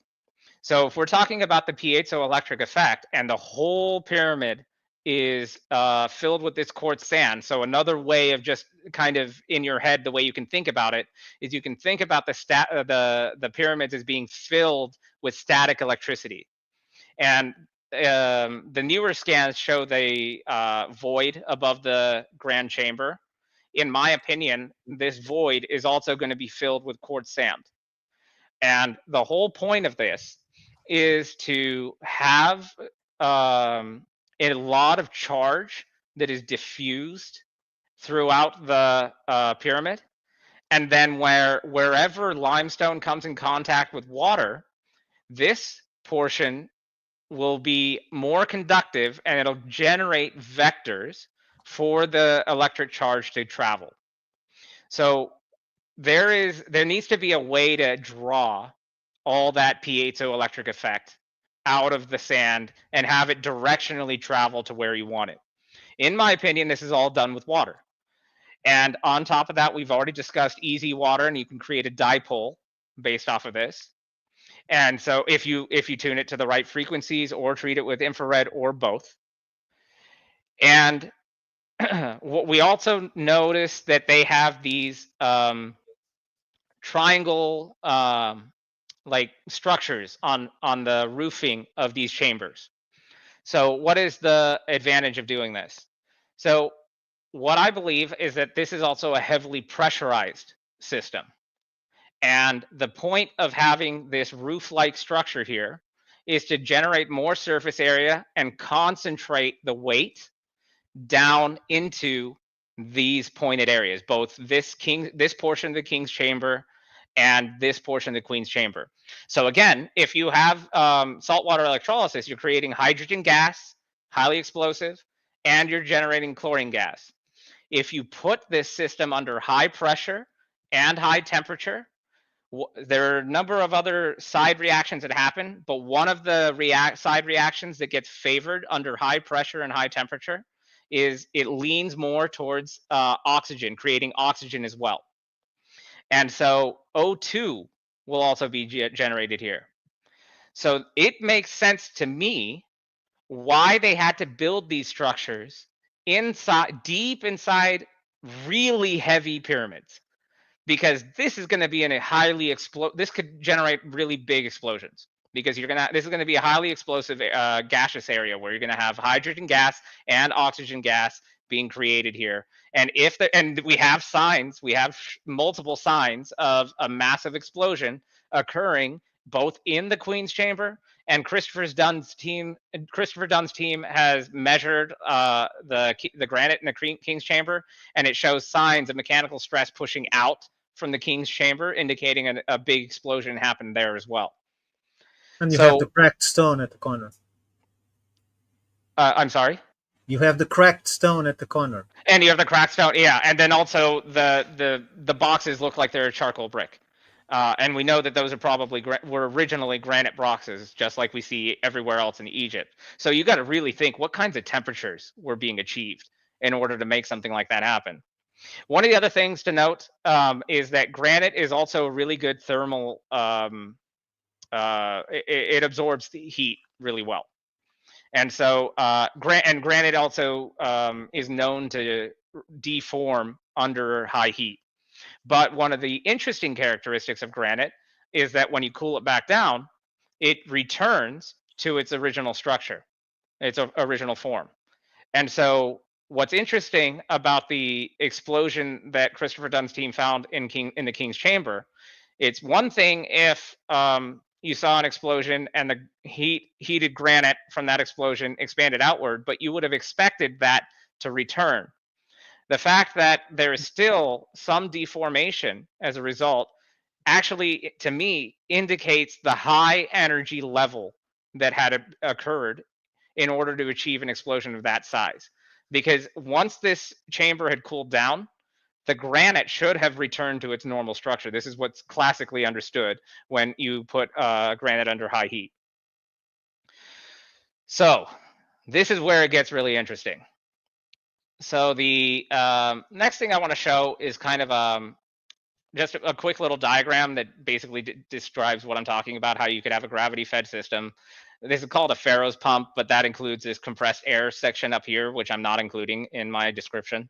But basically, you can see how a gravity-fed system would fill this up, and then you would have additional space here that I'll talk about in the Grand Chamber. But this is basically the concept that we're going for here. So what happens when you have saltwater electrolysis generating hydrogen gas and oxygen, the hydrogen gas and the oxygen in gaseous form will be able to travel up into the grand chamber. And now maybe what they did was they filled this whole thing up with water, and then they're using the gases to bubble through the grand chamber. And then the hydrogen gas would be towards the top, oxygen gas would be a little bit towards the middle, bottom, and then you would have maybe reformed water at the very bottom. This is where I want to bring in those structures that I was talking about from the Arizona Biltmore Hotel. So this is also Christopher Dunn's work. Let me figure out where I put it. So he talks about these I can never say this word right. Helmholtz resonators. So again, I think it's well understood, probably everyone here knows that the grand chamber is acoustically tuned. So is the King's chamber, but let's focus on the grand chamber for now. Now, one thing about the grand chamber is that it is not acoustically tuned to the same frequency everywhere in it. It has a step-up mechanism. So this is where I'm talking about order of operations. It starts at the lower end, and there's a lower frequency that it's tuned to at the bottom end. And then as you get towards the top, then it goes to a higher frequency. And I believe the current estimates and the current readings that they've got for the highest frequency achieved there, it's tuned to around 432 hertz or 440 hertz, depending on who you want to listen to. I think Christopher Dunn, his personal experiment that he did himself, saw 440 hertz was the tuning frequency. So this is where I want to incorporate what I was seeing at the Arizona Biltmore Hotel. These resonators appear to be a step-up function. And we were discussing cymatics earlier. So before you, if you're trying to do high energy physics, which is where I'm trying to get to, then what you want to do is you want to save the step that does cymatics for the treated water first. In my opinion, there are easier ways to treat water, not just with cymatics, although I know that that can happen. But I think the real physical advantage, the actual advantage that cymatics has, is that it structures water in a specific orientation. And more specifically, depending on which frequency that you use, you can angle the hydrogen bonds on water very specifically. And to give a real life kind of analogy for this, the reason why snowflakes get their crystalline structure is discussed in cymatics. Sound waves adjust these bonds, the angle of these bonds. It's still H2O, the same as you know. It's all that's changing is the angle of these bonds. So what I'm trying to get at here is that because the purpose of cymatics in my opinion, for the coffer pyramid is about angling these bonds to structure water exactly the right way. And you're creating a step-up function. So in other words, you're being gentle about it. Your water will start at the lower frequency. This will begin to adjust slowly and organize the hydrogen bonds into a specific angle. And then as it increases, or as it goes up the grand chamber, it will gradually increase the frequency, increasing the energy that is being put into the H2O molecule. Do you see this grand gallery as flooded? So in my opinion, it can be, but I do not believe that that's actually what is happening. No. In my opinion, what is actually happening is the chamber is mostly filling with hydrogen and oxygen. But the issue is that if they're not all extremely high energy, if the hydrogen is not at a very high energy band, then what'll end up happening is it's not stable. And it'll combine with oxygen and create water. And how do you correlate that with the portcullis, the three doors that you can regulate up and down to regulate the frequency? So in my opinion, what is happening is to help maintain hydrogen gas. This is actually where I was going. So I'm taking the principle that is well understood in water. Cymatics is well understood. I'm taking the same principle and I'm about to apply it to hydrogen gas. So in my opinion, the actual purpose of this grand chamber is mostly for hydrogen gas. And what they're trying to do, while yes, we do understand that you can tune water and you will be able to get these frequencies and do all that, you can do the same thing with just the hydrogen gas itself. And another way to understand this terminology of tuning hydrogen gas to a certain frequency, another way of interpreting this is it is controlling the spin. And this is really when I'm going to get into some high energy physics. This is where I'm trying to go. Is that we're talking about a massive amount of hydrogen, and it's in context with oxygen, and it's in a highly pressurized system.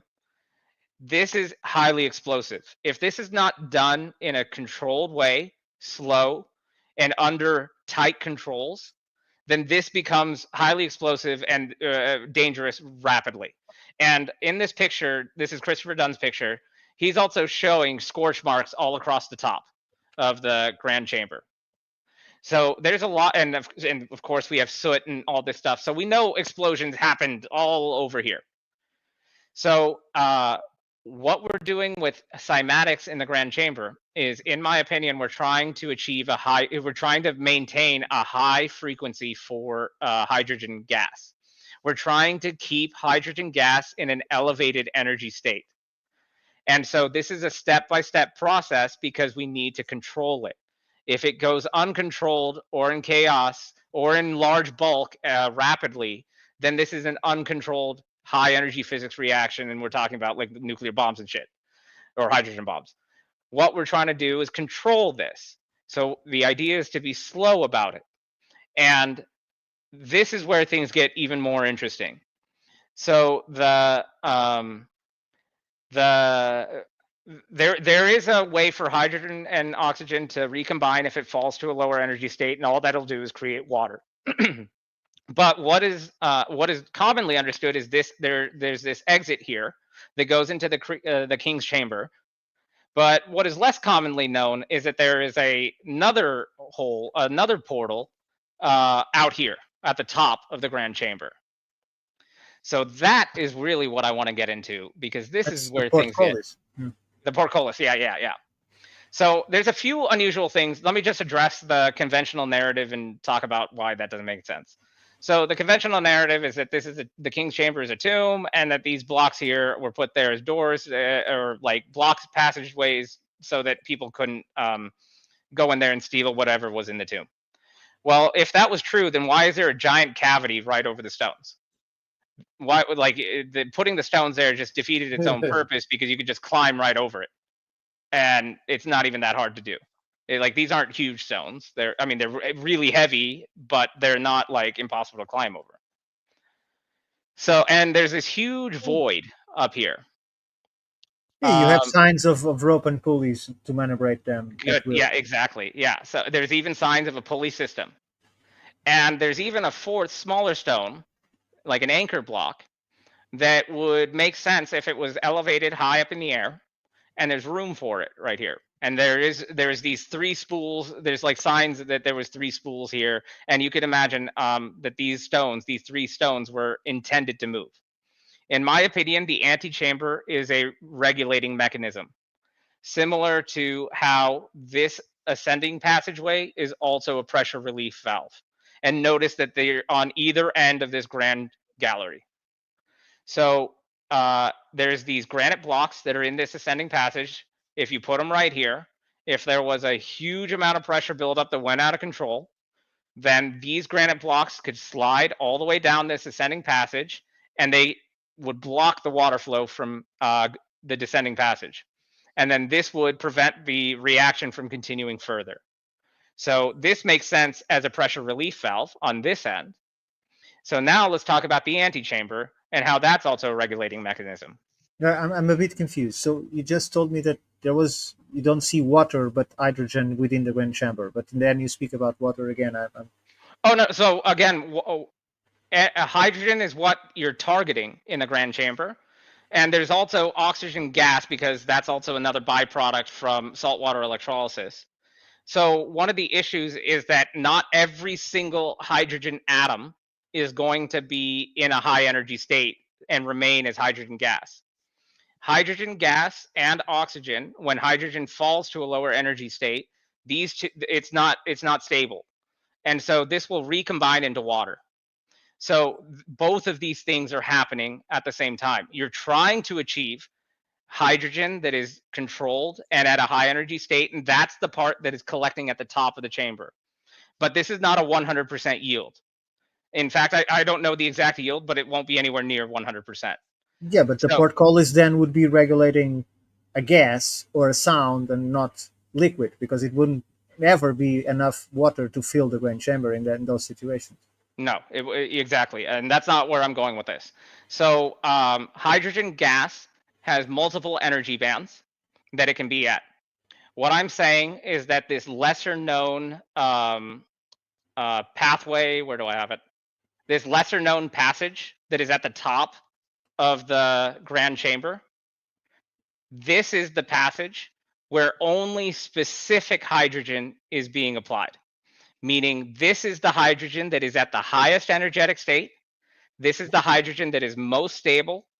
And this is the hydrogen that is most pure, meaning it doesn't have other hydrogen gas at lower energy states. This hydrogen gas is the one that is at this hole is at the very top of the grand chamber.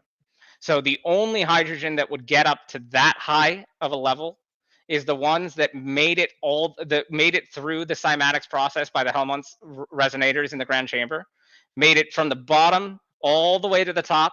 Only that is what's going to be there, and that'll be under the highest pressure system.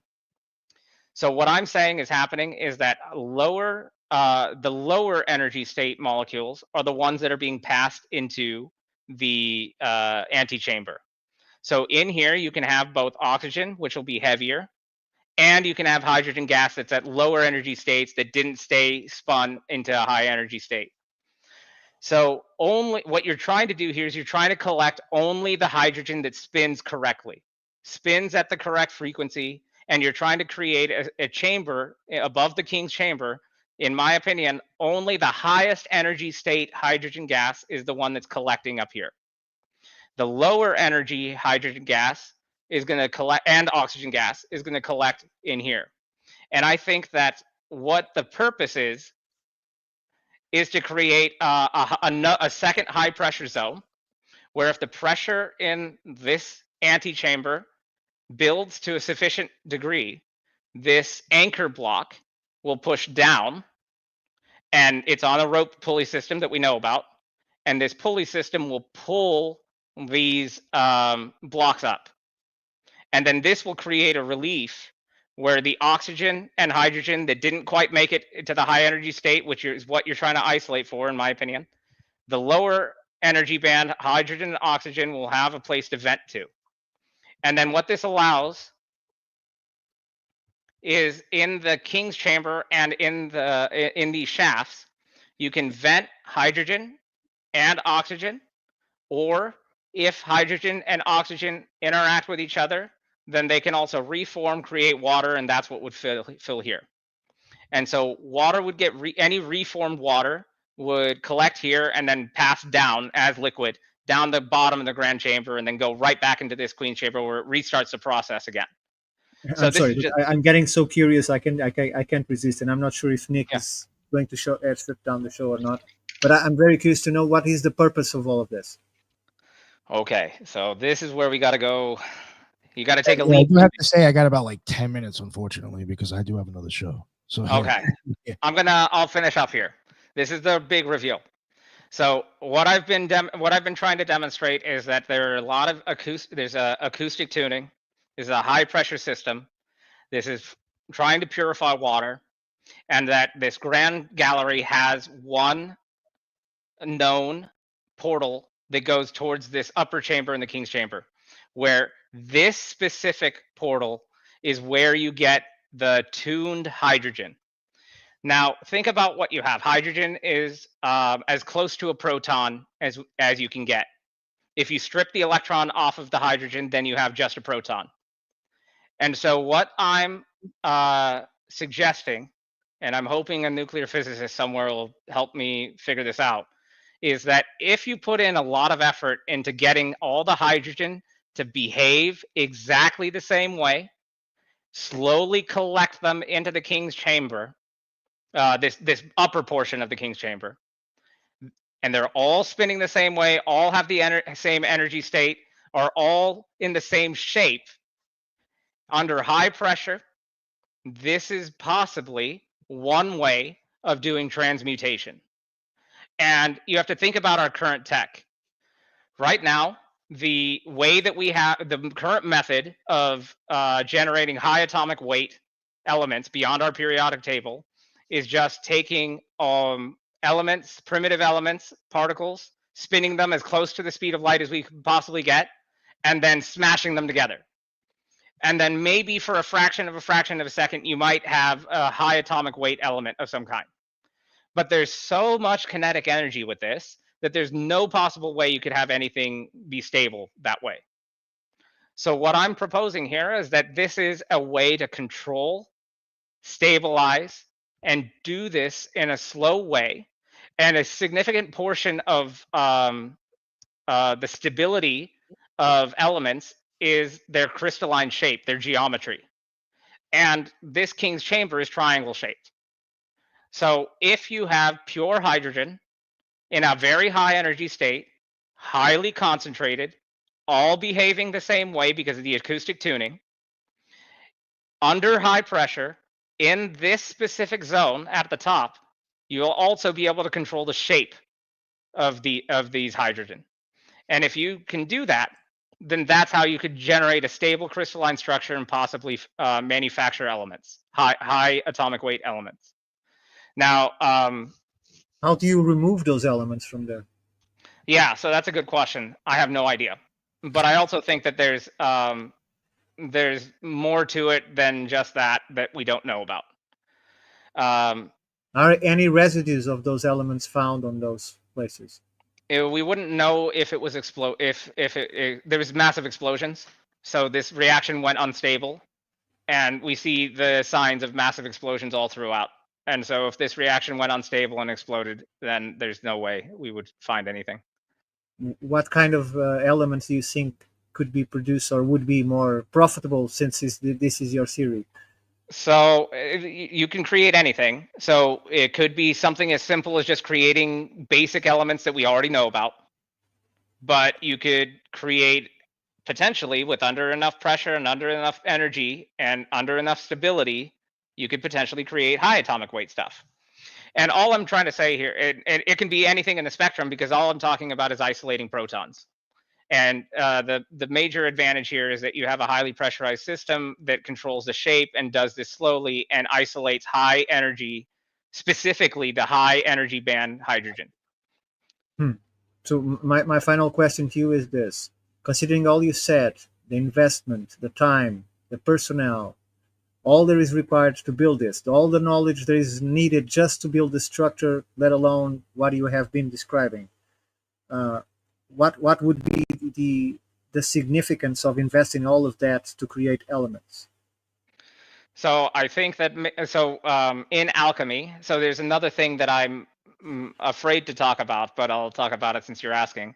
In alchemy, in the discussion about alchemy, there's in the hieroglyphs, in the stories of Egypt, there are a lot of accounts of this salamander description. Are you familiar with this?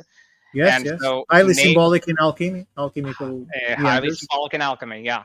So another name for what this salamander is supposed to represent is saltwater, or sorry, not saltwater, milk water is another name that they give this. Another name that they give this is mana or mana.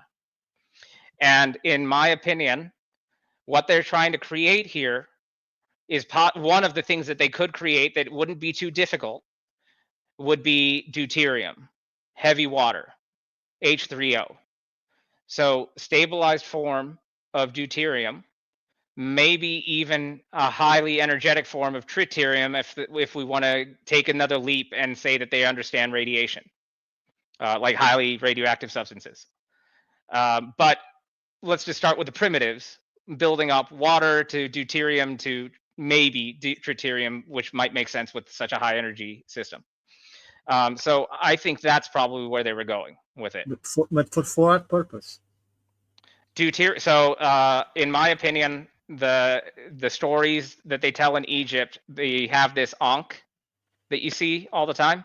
Mm-hmm. So, in my opinion, what is inside the container is deuterium, heavy water, along with probably 2 electrodes. But this is what I think they were going for, is they were trying to create deuterium overall as a mass manufactured. Yeah, but it has to be something more than just creating a staff that has some special properties. So I want to make sure that like my high energy physics stuff, like that's second half and beyond primitives. I want to establish just that the primary function, the initial function, is to filter water. And I also believe that this filtered water is being used in other reactions in other pyramids, for example, the southern pyramid for ammonia. So I think the initial and primary and the biggest use for this whole thing is water filtration, first and foremost. Then they stacked on additional features beyond that. And by the way, I think they added more features than just the ones that I'm describing here. Do you have any idea what that purified water will serve? What purpose? Clean water is great for reactions, like if you need to create another reaction, but also just drinking water. And I mentioned before that there's a lot of well understood and published research around infrared light therapy being helpful for humans and their health. I think the same thing is true for drinking water. I think that there is an advantage to drinking water that is structured in a certain way. Yes, no doubt about it. Yeah, so H2O, the same as you know. I'm not talking about pollutants or whatever else, but I think that there is a unique advantage to having water with hydrogen bonds that are with its crystalline structure structured in a specific way, and that this is better for your health than just drinking any normal water. And I think that is the imagery that we're getting. There's this experiment that was done with water, if we still have time. I know we're running out. There was an experiment that was done where they had 3 jars of water that was polluted.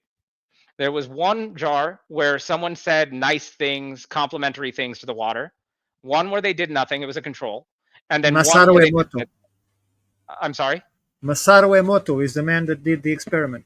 Oh, yeah, exactly. Thank you for giving me the name. Yeah.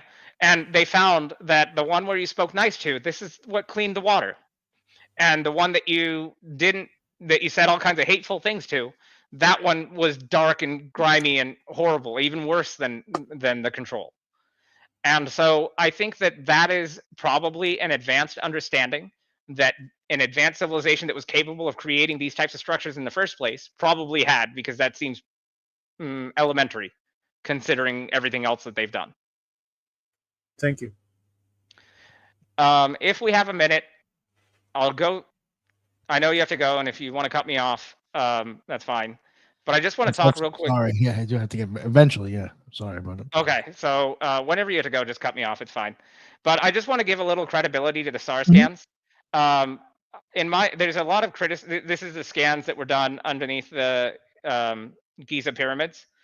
And the SAR technology, if you really want to learn a little bit more about the technique, I highly recommend this video that I have on the screen. And this is a fighter pilot that has used the SAR technology for military purposes and is familiar with it. And this is all to say that SAR, the synthetic aperture rate, this technology is not new. The technology has been around for a long time. What is new is the application of it. And there's a lot of criticism about these structures that are underneath the pyramids that they're saying they found. And I want to say that their technology is demonstrating that it probably is actually working.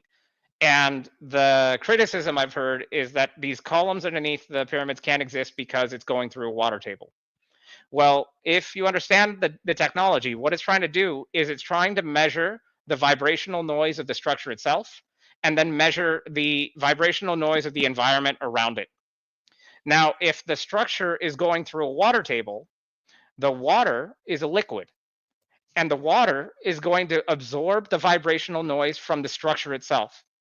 And this technology is trying to measure the differential in the vibrational noise of the structure from the environment around it. So the fact that there's strong vibrational noise from the structure at the top, but then as soon as the structure hits exactly where we expect the water table to be, the vibrational noise dampens abruptly.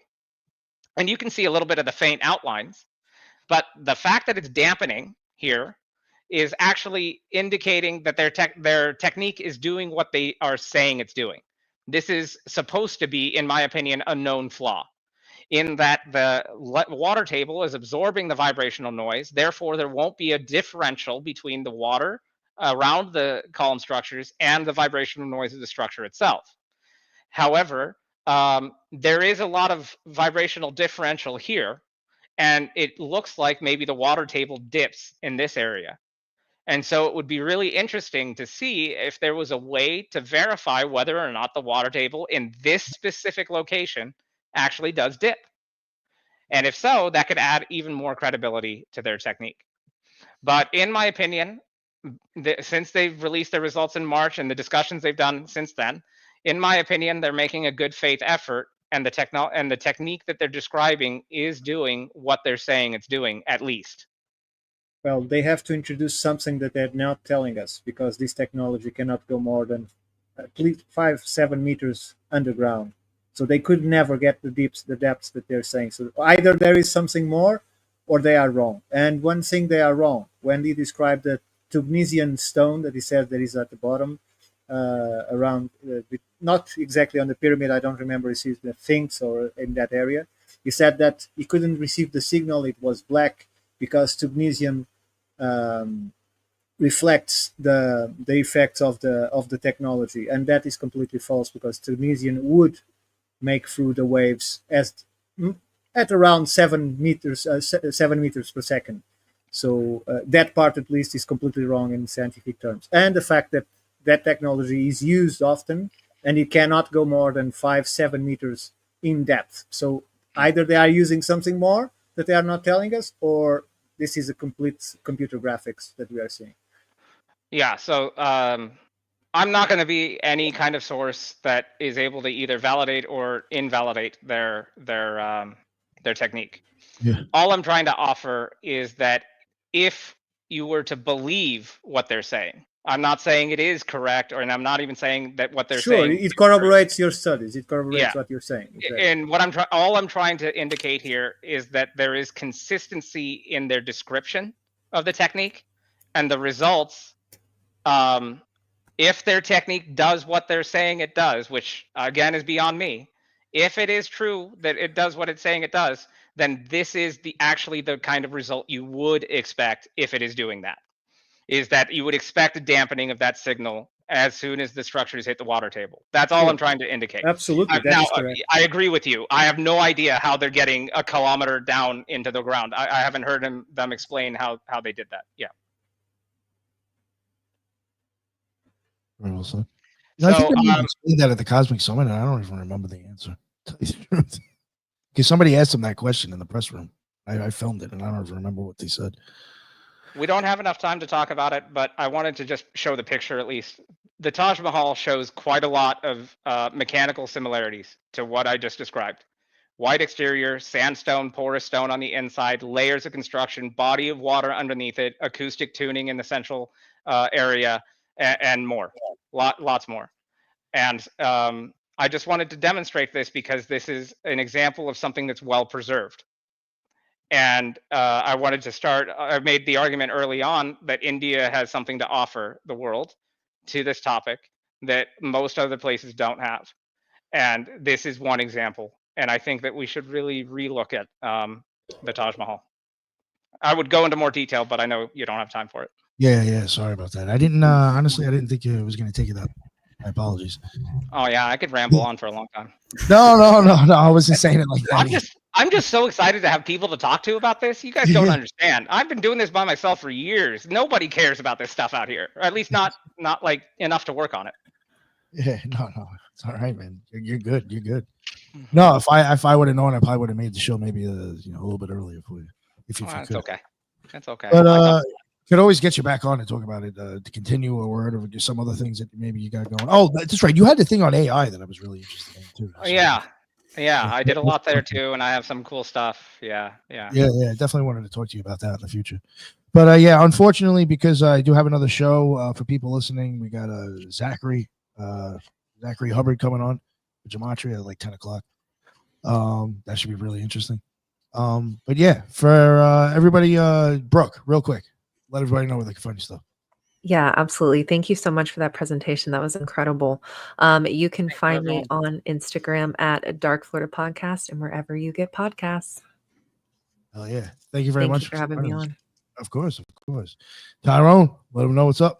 What's up, everybody? So yeah, thanks, Ashish. That was a wonderful presentation, man. You speak like a professor at a school, man, and you do it well. Everything that you find on me, you can find at rebirthoftheword.com. You can buy my book, Journey Through the Origins of History, on Amazon, and appreciate it, Nick. Thanks, Ashish. I appreciate it, bro. Thank you, everyone. Thank you. Appreciate it. And Ricardo, what is up? So again, I recommend, this time is going to be the first recommendation. I recommend Universe Unveiled podcast on YouTube, Institute for Natural Philosophy.org, and Ricardo Calvario at X, and my books Resonant Earth and Stardust at Amazon. Thank you, Nick, and thank you, Ashish. And I'm sorry for my questions, but I'm just no, curious. I loved it. You're the only person that ever critiques me in the whole time I talk about it. So like I wanted that, to be honest, because I had no idea if anything I said makes sense. And send me your email. I will send you my book.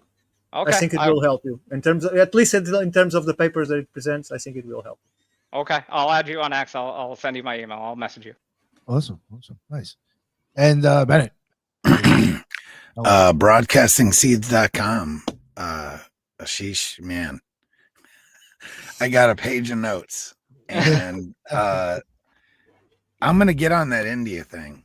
So oh yeah, I've already kind of dabbled into it, but you just, you're opening a can of worms that I can't. Praveen Mohan's a great place to start. Yeah, so I appreciate it. Thanks for coming on. It was awesome. Of course. Thank you for joining us. And Ashish, if you want, let people know where they can see you. You can find me on X. I'm social media illiterate and I'm learning. So my X is message for Ashish, the number 4 Ashish, message for Ashish. Hit me up there. Hopefully I'll get better with this and refine it and be able to do this in a more formalized way. But I'm looking at trying to see if I can get some feedback and help build this up. Really what I would like to achieve here is I think we in the community understand that these aren't tombs, but what we need to really figure out is a starting point on how to solve all this all over the world. And that's really what I'm trying to get at ultimately. And then all the other stuff is just flavor text on top. So I really appreciate the opportunity to talk about all this. That's been great. I haven't really had an avenue to do this, and there's no school or class you can go to try and reverse engineer advanced technology. So this is really the only way to get ideas out there and see if they make sense. No, that was great. Thank you very much, man. That was a lot. That was a serious presentation. I really appreciate your time on doing that. Thank you. Yeah, again, like I said, we'll have to get you on in the future and talk about the AI. Appreciate everybody in the chat. That is what's up. Again, there was a lot of people here from the beginning to the end. I appreciate that. I appreciate some of the newer people coming back. That's what's up. That's why I go live. And again, everybody's links, if they're not in the bottom, I'll make sure they're down there afterwards. But I think everybody should be there, I think. But yeah, that's the end of another Occult Rejects. Until the next one, everybody be well.